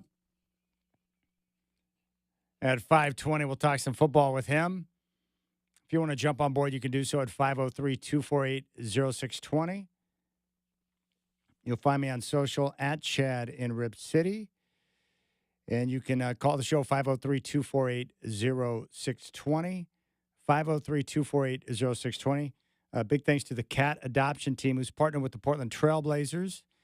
They came on to talk about their operation earlier. We talked with Shonda, and I love going in to check out animals. I've been to the Humane Society many times. It's just really hard for me to go in and not walk home with an animal. But the cat adoption team doing good work. Once again, finding foster homes. You can volunteer and do work. You can go and spend some social time with the cats and the kittens. And then, they find homes for them, which is terrific. But I'm with Duke, the UPS guy. I've had the same dog for an extended period of time. I just don't think Schatz wants a brother or a sister or a playmate. He's too used to having everything his way. But there'll be more time in the future. But I'm big on golden retrievers right now. I think that's going to be my next step in the future, long into the future after puppy shots. The Goldens are nice, smart dogs. Puppy shots is great. I asked Alexa the other night, are dachshunds intelligent? And she told me they were moderately intelligent. Moderately. The retrievers, much smarter. All right, telephone number 503-248-0620. You can reach out. Looking forward to this weekend. We get our first college football game, a conference game out of the gate over in Ireland, Iowa State and Kansas State. And both those teams are, one of the 6 to 8 teams that could potentially win the Big 12 this year. That's how wide open it is. It's so strange when you look across the country. Right now, ACC is pretty much Clemson and everybody else. Clemson's got the experience. They got the talent. They got the quarterback coming back. And they're in a good position to potentially get the number 1 seed in the playoff. They're going to be a force. So Clemson, more than likely, going to win the ACC, and they'll do so going away. In the SEC, you have multiple teams, but clearly at the top right now, it's 2. It's Texas and Georgia. Now, there are other teams that could factor in. Oklahoma, but their schedule's tough, but they have a lot of guys coming back at receiver. They've got a quarterback, new offensive coordinator, and they've already got, a top 10 defense. But their schedule is just brutal. Maybe LSU. Florida's going to be much improved, and, of course, Alabama. Alabama, also one of those teams that's breaking in a new quarterback. So I think you got 2 teams in the SEC. One of those 2, Texas or Georgia, will reign supreme. In the Big Ten, it's really 3 teams. It's Oregon, Penn State, and Ohio State. Penn State's the odds-on favorite right now because they got the experience at quarterback. They've got the best offensive line, but they've yet to win a big football game in recent memory with James Franklin. But those 3 teams, likely playoff teams. And then you got the Big 12. 6 to 8 teams who could win, including the 2 that are going to play this Saturday in Iowa State and Kansas State. But, pound for pound, the most enjoyable football for me to watch is the Big 12 because it's wide open and exciting. And I like the unpredictable nature of the conference. And it's deeper from top all the way down to the bottom, so you get better matchups week to week. The SEC at the bottom, the Big 10 at the bottom, the ACC at the bottom, pretty hideous. A lot of bad football teams with bad quarterbacks, which make for bad football games. So we'll see. But that first weekend on the 30th is going to be nice. Texas and Ohio State, 9 o'clock on Fox. And then you get Alabama, Florida State, 12:30 on ABC. LSU, Clemson at 4:30. And then on Sunday, we get Notre Dame and Miami, a top 10 matchup as well. So we get 4 games that are super legit, plus we get Oregon State and Oregon in action in that first weekend. And really, Oregon State, that's a pretty darn good opener down in Corvallis. Oregon, I would fully expect to dominate Montana State, but it's going to be fun to watch Dante Moore. I'm really excited to watch him play, one, because of the athleticism, but also I like offensive coordinators who are in a position where they feel like the chains are taken off. Like you can call anything in your playbook, whatever you design, because you got a quarterback who's athletic and has got the talents to be able to do anything you want. And I feel like Dante Moore, unproven like Bo Nix and Dylan Gabriel, but I feel like there's a higher ceiling in terms of what he can be as a quarterback because of the unique talents that he has, both as a passer and a runner. So it's going to be fun to watch. And I like Will Levis, man. He's done a heck of a job with that offense in the time that he's been there. I like the synergy that exists in that coaching staff, but I'm excited to see the Ducks offense. So if they can get that offensive line to gel early, I just want to see them get a little more balance in the run game. We're used to seeing Oregon churn up the yards on the ground. They struggled a bit in the run game last year. So I want to see a little more balance with Dante Moore. But that's going to be fun to watch. And then with Oregon State, I just want to see the new quarterback. Year 2 with the same coach, Trent Bray with a little more experience. I can't wait to see how it's going to look. But I credit, the Beavers brass for, being able to pull the resources together to go out and get Malik Murphy. Because when you get a star player like that, a big-time quarterback like that, he can raise the level of play of the guys around him. He's a good athlete. He's got good arm talent, but has proven to be accurate with the football as well. But Malik Murphy's got a chance to really be a star for Oregon State this year and lead them back to postseason play. After a tough year last year where, Trent Bray was left with scraps. Jonathan Smith left. A bunch of guys, enter the portal. It's a mass exodus. But now Bray's had, more time under his belt, a little more comfortable, has a chance to load the team up with the guys that he wants. And I like Bray playing the role of defensive coordinator, being active in the game plan. He's not the CEO type. He needs to be involved in the game plan because I think he enjoys it. I think he enjoys being a part of the game planning. I think he likes scheming. I think he likes drawing up plays. And I like it, for a guy like Trent Bray to be involved in play calling and being involved. I think it keeps him really engaged in the game. So, like I said, I've looked at their schedule. I think Oregon State's going to win, probably 8 to 9 games. They'll be in postseason play. I think the Ducks finish the season 1 or 2 losses. They'll be back in the playoff. And we'll see how they're able to develop with time. But we're going to see that not just from Oregon, but all of these top teams. They're going to need some time to really kind of crank things up and get things going. Just look at the number of teams at the top. Texas, new quarterback Arch Manning. Penn State, they bring back the same guy in Drew Aller and a lot of experience, especially on the offensive line. Ohio State, new quarterback. It was announced today. Julian Sayin is going to be the starter.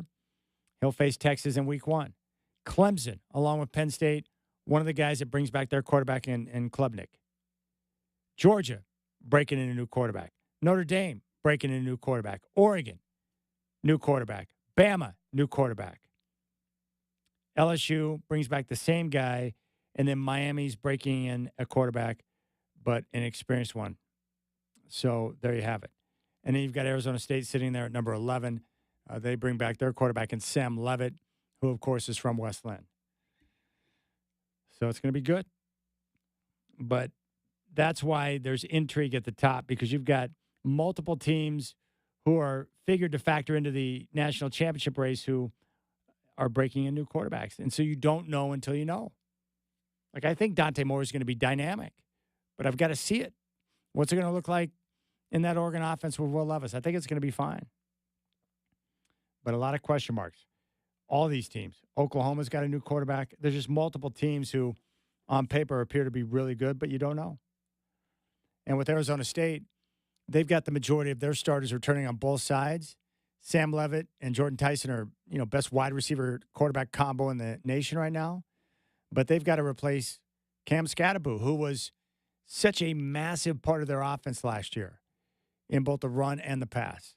And he was a Heisman finalist. I think they're going to be fine there, but I wonder how much they're going to miss him because he was their go-to on so many different situations. 4th and short, goal line situations, 3rd downs. You could count on him to come through. And with his low center of gravity and his contact balance, I mean, he was just churning up the yards. Now, I think he's got a hamstring injury. He was drafted by the Giants. He's had a good camp so far, but with a hamstring injury, it could put him at risk of missing the first week, which sucks. I want Cam Scatteraboo to be on the field, and he's one of those guys, those football guys that just, there's a lot of guys like that. You get them on the field in any type of situation, they can make a difference. You need me to play offense, I can do that. You need me to block, blitz pickup, no problem. Short yardage, special teams. Yeah, I like young players like that are willing to do anything to make an impact. Winning players. That's why I like Donovan Clingan so much for the Blazers. He's flat out said it like, I just want to win. So whatever the coach asks me to do, I'll go out and do it. And it's when you have players like that, it can make a big difference. But we'll hit on all of that with Bino, Fox Sports Radio. I want to talk about the quarterbacks with him, get his take on the situation in Cleveland. Which is a worse situation right now, the Saints or the Colts? It's just awful. And we'll talk about Purdy Palooza and what he's expecting from the 49ers. With Brock Purdy, can he raise the level of play of the guys around him? We're going to find out. But it's tough. It's going to be tough. And Christian McCaffrey, love watching him play. Hopefully he can remain healthy throughout the course of the entire season. From the guys I've talked to down there in the Bay, he looks fresh because he didn't play much at all last year. So maybe those fresh legs are going to help. All right, Brian Noe, Fox Sports Radio, will join us coming up next. Michael Shacker is here. I'm here. Hope you're enjoying your Monday. You got the Rip City Drive with Chad doing on your home of the Blazers, 620 Rip City Radio.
All right, this is music to my ears right now.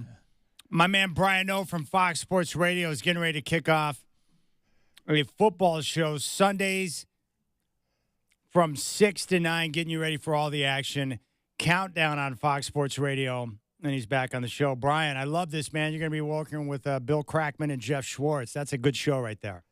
Well, thanks, man. Always good to be with you, Chad Doing. I appreciate the shout-out. I thought, you started off, this is music to my ears. I thought you were talking about Soulfly. I thought you turned into a metal guy overnight. Not like, quite. Wow. Yeah. No, dude, congrats, because I love listening to you talk ball. It's been great to hear you on, doing some fill-in work with 3 Pros and a Cup of Joe. I just love hearing your voice, but I know that on a Sunday leading up to the NFL, you're one of the voices I want because I know that you live, breathe, and obsess about ball. And so I think that's a perfect fit for you. Well, thanks. I appreciate that. And yeah, man, it is right around the corner, dude. We are finally here. Week 0 is just such an obnoxious idea.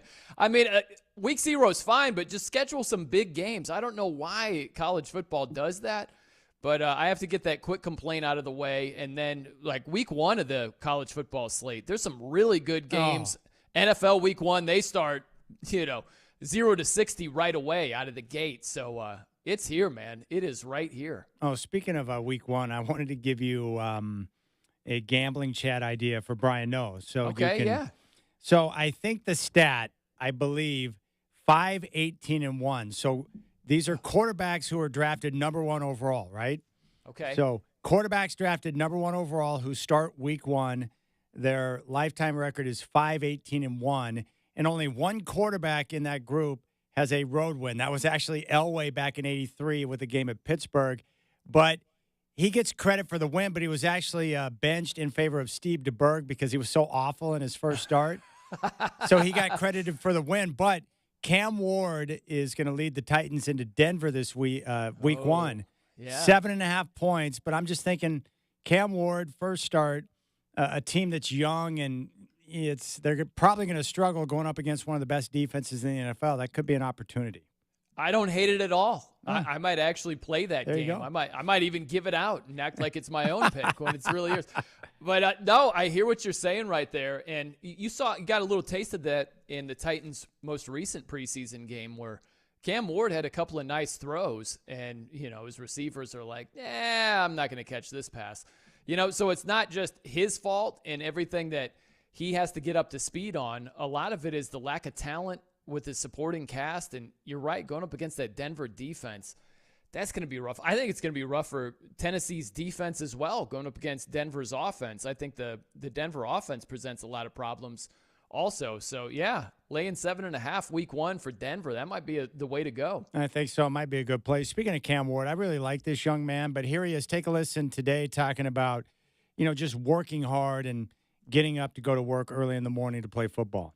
I'm just a big person on work. Like I said yesterday, I've grown up, watched my dad wake up at 4:30 doing a job he didn't like. So, if I can't wake up early and do what I need to do for a job I do like, I shouldn't be playing football. And that goes for everybody in the locker room. If you can't have the expectation for yourself that you want to be with a good or a great player and want to put the work in, I just think that's how it should go. I just think good things only come to those who work.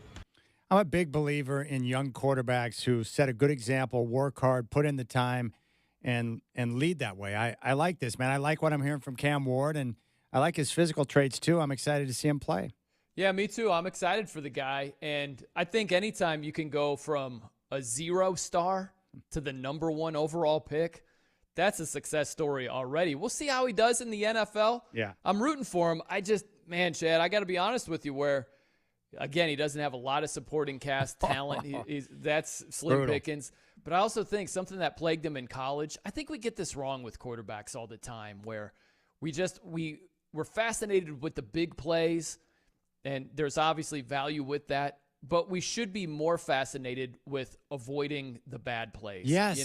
And Cam Ward, he had a tendency in college to do that. He'd make some spectacular plays, and then he would just make a decision where you're like, dude, what the hell was that? Or a throw that was nowhere near. And so that's what I want to see in the NFL. There's no doubt he's talented enough to make a lot of good plays. It's that can you eliminate the bad plays? And can you hit the layups when they're there? Can you avoid the disastrous decisions that he would sometimes make in college? Because in the NFL, dude, you lost week 5, you lost week 9. Like, it could be one decision in each of those games that costs you. So I want to see if he can cut that stuff down. Man, you brought up a good point. I mean, just think of all the great quarterbacks. In fact, let's just go with the best, Tom Brady. He gets credit for the Super Bowls and making big throws, but what he was best at was understanding situational football, down and distance, where they were in the game, and how many times did we see Brady throw the football away, ground the football, and live to fight another down because he avoided the big sack or the big turnover, knowing that we're going to punt it away, and I'm going to allow my defense to do what they do, and we'll get another shot at this to get it right. And a lot of times that's what being a good quarterback is all about, is just avoiding the mistake that puts your defense behind the 8 ball and allowing your team to, play field position. That's good football. That's what the smart ones, the great ones do. Yeah, it's like, just think for a second how many times over the course of Brady's career you can remember saying, "What are you doing, Brady?" Like, how many times? Now, that's the GOAT, right? Yeah. And we're not saying Cam Ward is expected to perform at that level. We're not saying that. It's just, for the great ones, you've got to eliminate those. Just, you have your arms to the side. Like, how can you even explain that decision or that throw? Yeah. The great ones, they don't make those plays hardly ever. Yeah, I agree. I wanted to get your take on Caleb Williams in this game against Buffalo that we saw yesterday. I got to tell you what, I was impressed. It's been a lot of negativity coming out of Bears camp, with Ben Johnson, the new coach, the offense, and, of course, he's been really putting a lot on Caleb Williams, trying to get him in a position where he can play the position the right way. But at least what I saw in the action he had against Buffalo, he had a couple of layered throws. His decisions were, quick, and he was on time with the plays. Like, I saw a lot of good things there, and so now I'm thinking, like, how dumb are the Bears for not making the move at coach last year and sticking with Eberflus? You get the right coach in there who's finally giving him, some discipline and the foundation to be able to quarterback the right way and how to be on time with your throws and with the offense. Like, I want to see more of that from Caleb, but I'm encouraged with what I saw based on what Johnson is doing with that offense right now. Yeah, really encouraged. And we all know Caleb Williams has the talent to be yeah. special in the NFL. Sure. We get that, right? And I think it's really important for him to start off well this season, because he's almost – I had a flashback. This is the most random comparison you'll hear from me, Chad. I thought of golf as a comparison for football. Normally it's the other way around, Yeah. I just had a flashback to Justin Rose was leading in the Masters this year. And he had all of his demons in the past, like a bunch of second-place finishes, never won a green jacket, yada, yada. And he was doing an interview with Scott Van Pelt. And I can't remember, he was leading after day 2 or something like that. And he was just doing this interview, and he said at one point, he's like, I got to remind myself that I'm playing good golf, and just not try to strangle the moment. And I think that's sort of relates to Caleb Williams, right? Like, this guy, he has high standards for himself. Yes. I think with all the criticism, all the negativity, he's probably harsher on himself than anybody else is. And I think he really needs to start off on the right foot this year, because 68 sacks last season, didn't play up to his capabilities, And I think that if he gets out of the gate, let's say week 1, he plays great against the Brian Flores Vikings defense, I think that would be huge for his entire season. And even if he doesn't play well, I'm not saying it's doomed, but I think just for his confidence and to actually get in rhythm. He hasn't been in rhythm ever as far as an NFL quarterback yet. So if he experiences that success and that rhythm, I think you're going to start to see more belief, more swagger, and then he can really take off with Ben Johnson. We're talking with Brian Noe, Fox Sports Radio here on the Rip City Drive. I know you know ball, so I want to list off a schedule. This schedule, I was looking through some schedules the other day, and I know you're obsessed. So my guess is you'll be able to guess the team I'm going to give you. But the first 6 weeks for this team are just absolutely dreadful. Here are the games: Cincinnati, at Baltimore, Green Bay, at Detroit, Minnesota, at Pittsburgh, the first 6 weeks. Who do you think that might be? Oh, my gosh. I have no idea who that is. But the Cleveland Browns. Oh, gosh. Wow. Yeah, it'd be one thing if it was a good team we're talking about. That's what they get. I'll tell you what, man. like preseason's going on right now, and Burrow and company are playing for the Bengals. That's the Browns' first game. So, like, that's even worse, I think, for the Browns, is normally Cincinnati starts off ice cold. Burrow's record is 1-9 in the first 2 weeks of his NFL career. That's insane, 1-9. But now Zach Taylor, who's 1-11 in the first 2 weeks as the Bengals head coach, he's like, you know what? Let's switch things up. Let's get the ones some reps. Let's get them out there. I think and he the looked Bengals, great. Burrow was amazing. Right. So the Bengals are most likely going to start faster than they normally do, which is even worse news for Cleveland. So, yeah, it's just a matter of when Shedeur or when Dylan Gabriel gets in there, because this season's going to be a train wreck. They're going to be losing games left and right. They've got 2 first-rounders next year. And so it just, it's quarterback time. So they got to get some answers if they have anything with Shedeur or Dylan Gabriel. You got to get those guys some playing time. There's no question. Oh, by the way, which is a bigger disaster right now? I'll give you 3 options. The Saints quarterback situation and their season, which is already in jeopardy. The Colts and their quarterback situation, or the Bengals front office trying to manage their players. Which is a bigger disaster? Wow. Well, the Bengals are just idiots. That's the thing. It's just so avoidable, Chad. That's the Why thing. do they do it? I don't get it. I really don't. They have been known as cheap asses ever since we were knee high, Brian. Yeah, they're just not very smart. So They're pathetic. making things more difficult than they need to be. But I'll tell you what, I'll go curveball on you. The Colts. Oh. And what they've done. Not only who they picked, but what they've done. Think about this. Anthony Richardson. He had, I'll never forget, Chad, he had 393 passes in college. That's it. That's all the experience he had in college. And I was comparing it a couple of days ago to Jackson Dart.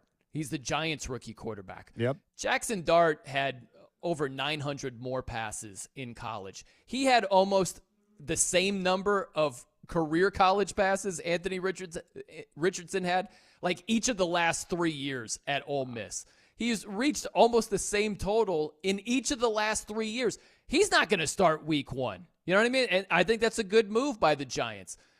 But the point is, with the Colts, Anthony Richardson didn't have college experience. He should have been brought along slower than he was, maybe even redshirt his rookie year. Like, really digest the playbook, get some reps, have a better foundation for success. Instead, the Colts, week 1, threw him out there in the deep end. Like, see if you can swim, kid. And it didn't work out at all. He's been banged up. He's been a disaster. His NFL numbers are Tebow-esque. I mean, really, they're like he's neck and neck with Tebow as an NFL starting quarterback. He tapped out of a game because he's tired. They've both been a disaster for each other. I think the Colts have been horrible for him. I think he's been horrible for them. And it's just going to get worse. I don't see how this is ever going to be salvaged. Boy, Bino, I thought the first preseason game for the Colts was so on brand for their 2 quarterbacks. Richardson's out there for like 2 plays and gets hurt. And then Daniel Jones goes out and completes less than 50% of his passes. I was like, okay, these guys are in midseason form. Brutal. There was a funny tweet. I don't know who sent it out there, but he was like, if you're upset with your team or what, just remember there are fans that root for a team that has a Daniel Jones, Anthony Richardson competition, like something along those lines. It's like, yeah, that does make me feel a little bit better right now. It's a disaster for Indy, man. Oh, my goodness. Miami, things aren't going so well for Miami either. Like, I look at the AFC East now, and I'm like, it is Buffalo and nobody else in that division, right? Like, who else can compete with them? Because the Jets are a disaster, like always. The Dolphins appear to be going in the wrong direction. And I think the Patriots, they've got the right coach, but that's going to take time with some of the youth on their roster. Yeah, there's no one that can legitimately challenge them. They'd have to have – Josh Allen would have to get hurt, like in the first quarter of week 1. Yes. It'd have to take something ridiculous for another team to win that division. It's just simply not going to happen.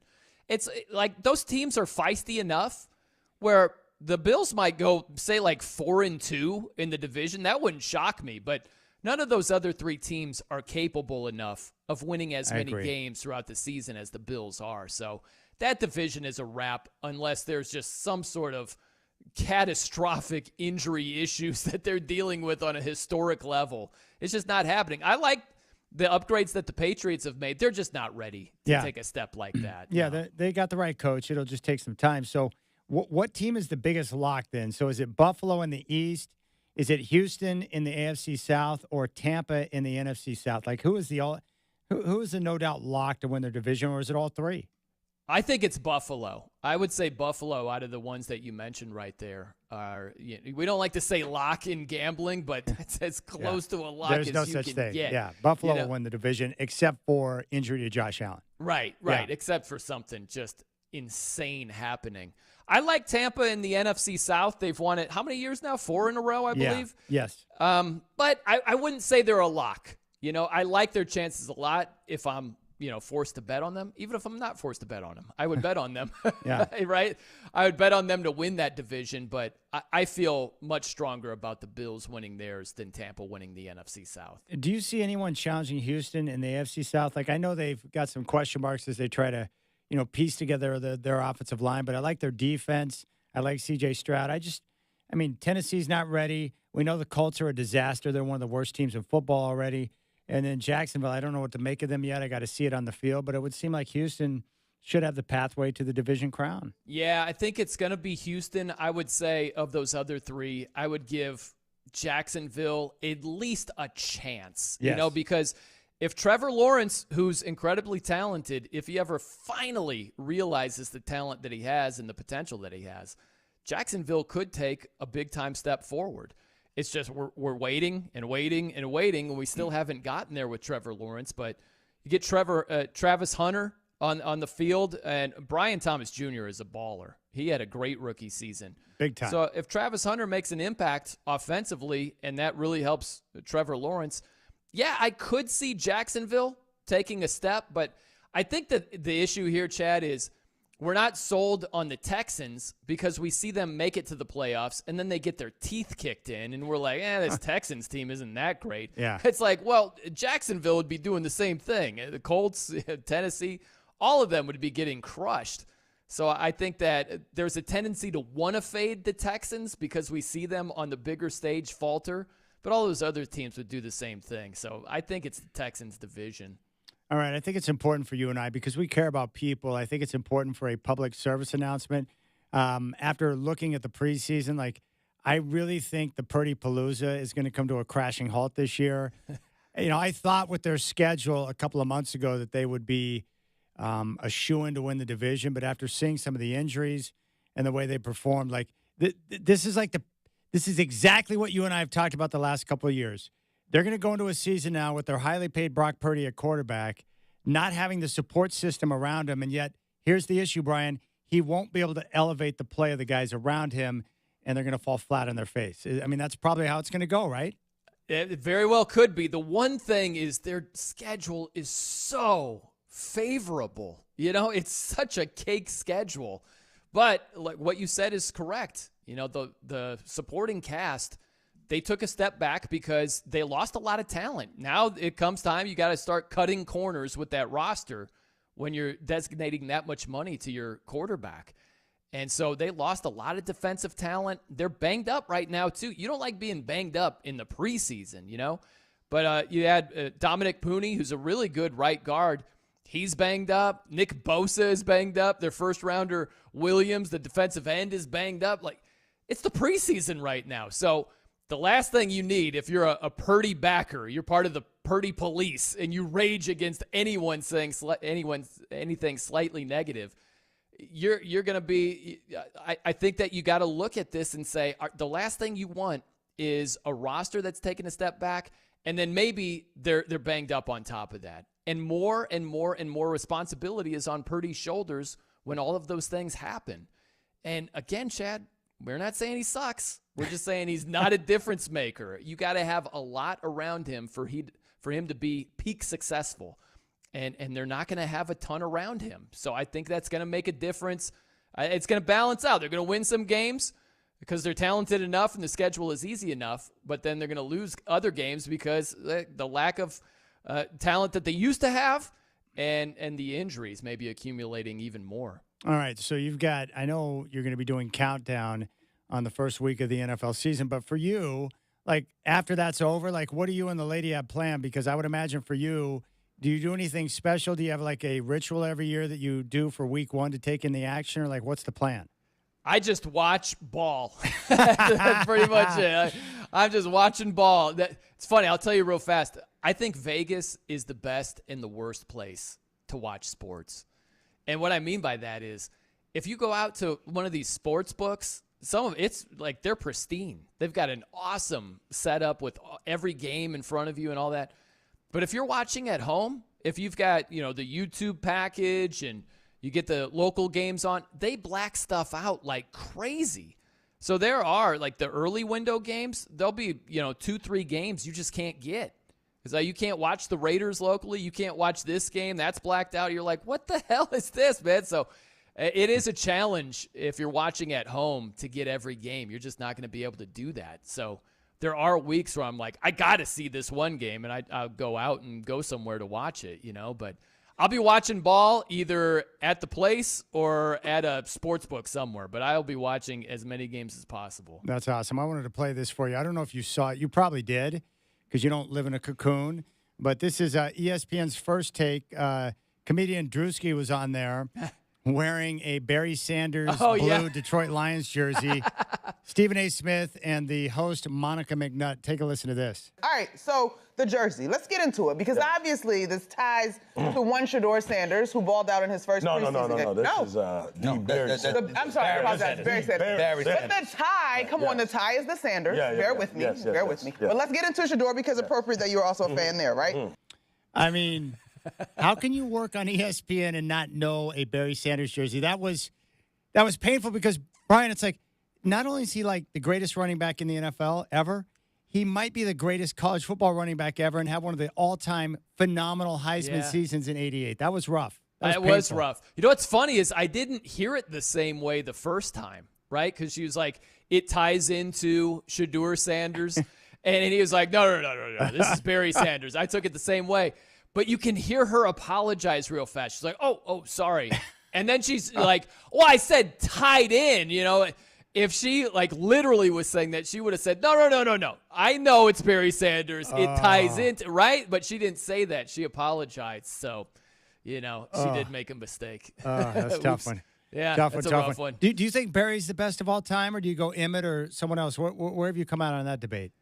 Man, I would put Barry ahead. The Walters there. Jim Brown's probably the best running back. But the Barry Emmett thing, if you put Emmett behind the Lions offensive line, he's not the leading rusher of all time. I know that. If you put Barry behind the Cowboys O-line, oh my good gosh. Lord, right? So, yeah, I would put Barry over Emmett myself. Remember how legendary that Cowboys line was back in the day with the guys they had? Man, insane. With Tuanay and Newton. Yeah, Stepnowski. Gosh, that was set. You know what's crazy? I was talking with someone the other day, Brian, because you and I are basically the same life experience. Like, in our mind, because we grew up with the Cowboys with Aikman, Irvin, and Smith when they won 3 championships, we still in the back of our mind recognize him as being an all-time great team. But think about this. They haven't been to a Super Bowl in 30 years. There's an entire generation of people out there, Brian, that only know the Cowboys as being mediocre at best and kind of a clown show. Isn't that wild? Absolutely. You know what's funny is I didn't even realize this. I read a stat this week, I think. But it said we all know that the Cowboys were in the Super Bowl back in 95, the 95 season. Yep. And the stat was every NFC team has been to the NFC Championship game since that year, right? Like they were last in the NFC title game in the 95 season. Every other NFC team has reached the NFC title game since the Cowboys did. And I start looking at these NFC teams and I'm like, wow, really? Carolina they made it to a couple of Super Bowls, Arizona's been they made it to the Super Bowl against Big Ben and the Steelers. You just start playing that game like, man, the Bears have been down a long time. Oh, they made it against the Packers when Jay Cutler had the knee injury. Yeah. Every other NFC team has been to the NFC title game since the Cowboys were last there. Oh, my God. That's amazing, right? It's been that long for the Cowboys. Oh, speaking of amazing stats, I have not confirmed this, but I heard it. Maybe you know it's true or not. But I heard that Tom Brady in his entire career never took a snap when he was eliminated from the postseason. Never took a snap when. Wow, how about that? Yeah, right. Dude, Chad, I could go on for 9 hours. I hate when people are like, well, it's because of the AFC East. Was the AFC East killing it last year, Chad? Was it just a gauntlet? No, it was. How did the Bills do in the playoffs? Huh? Yeah, not good. Did they win a Super Bowl? Because I don't think they did.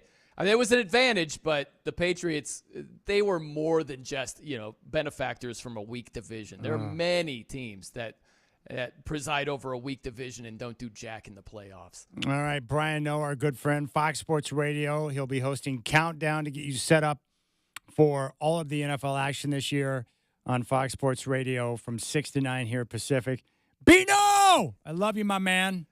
Always great being with you, Chad Doing, and love you too, buddy. And give some Soulfly some play on the ride home tonight. You'll thank me later. Okay, you got it, man. There's Bino. All right, we'll keep things rolling here. Rip City Drive. Big thanks to Bino. Love talking ball with him. You got the Rip City Drive on your home of the Blazers, 620 Rip City Radio.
All right, big thanks to Brian Noe.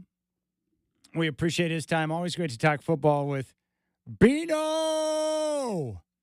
And also Shonda Kraust-Mason from Cat Adoption Team, the development and communication director, for sharing insight on their organization and the great work they're doing with cats and kittens in the area. But most importantly, I appreciate your time. We'll be back with the Rip City Drive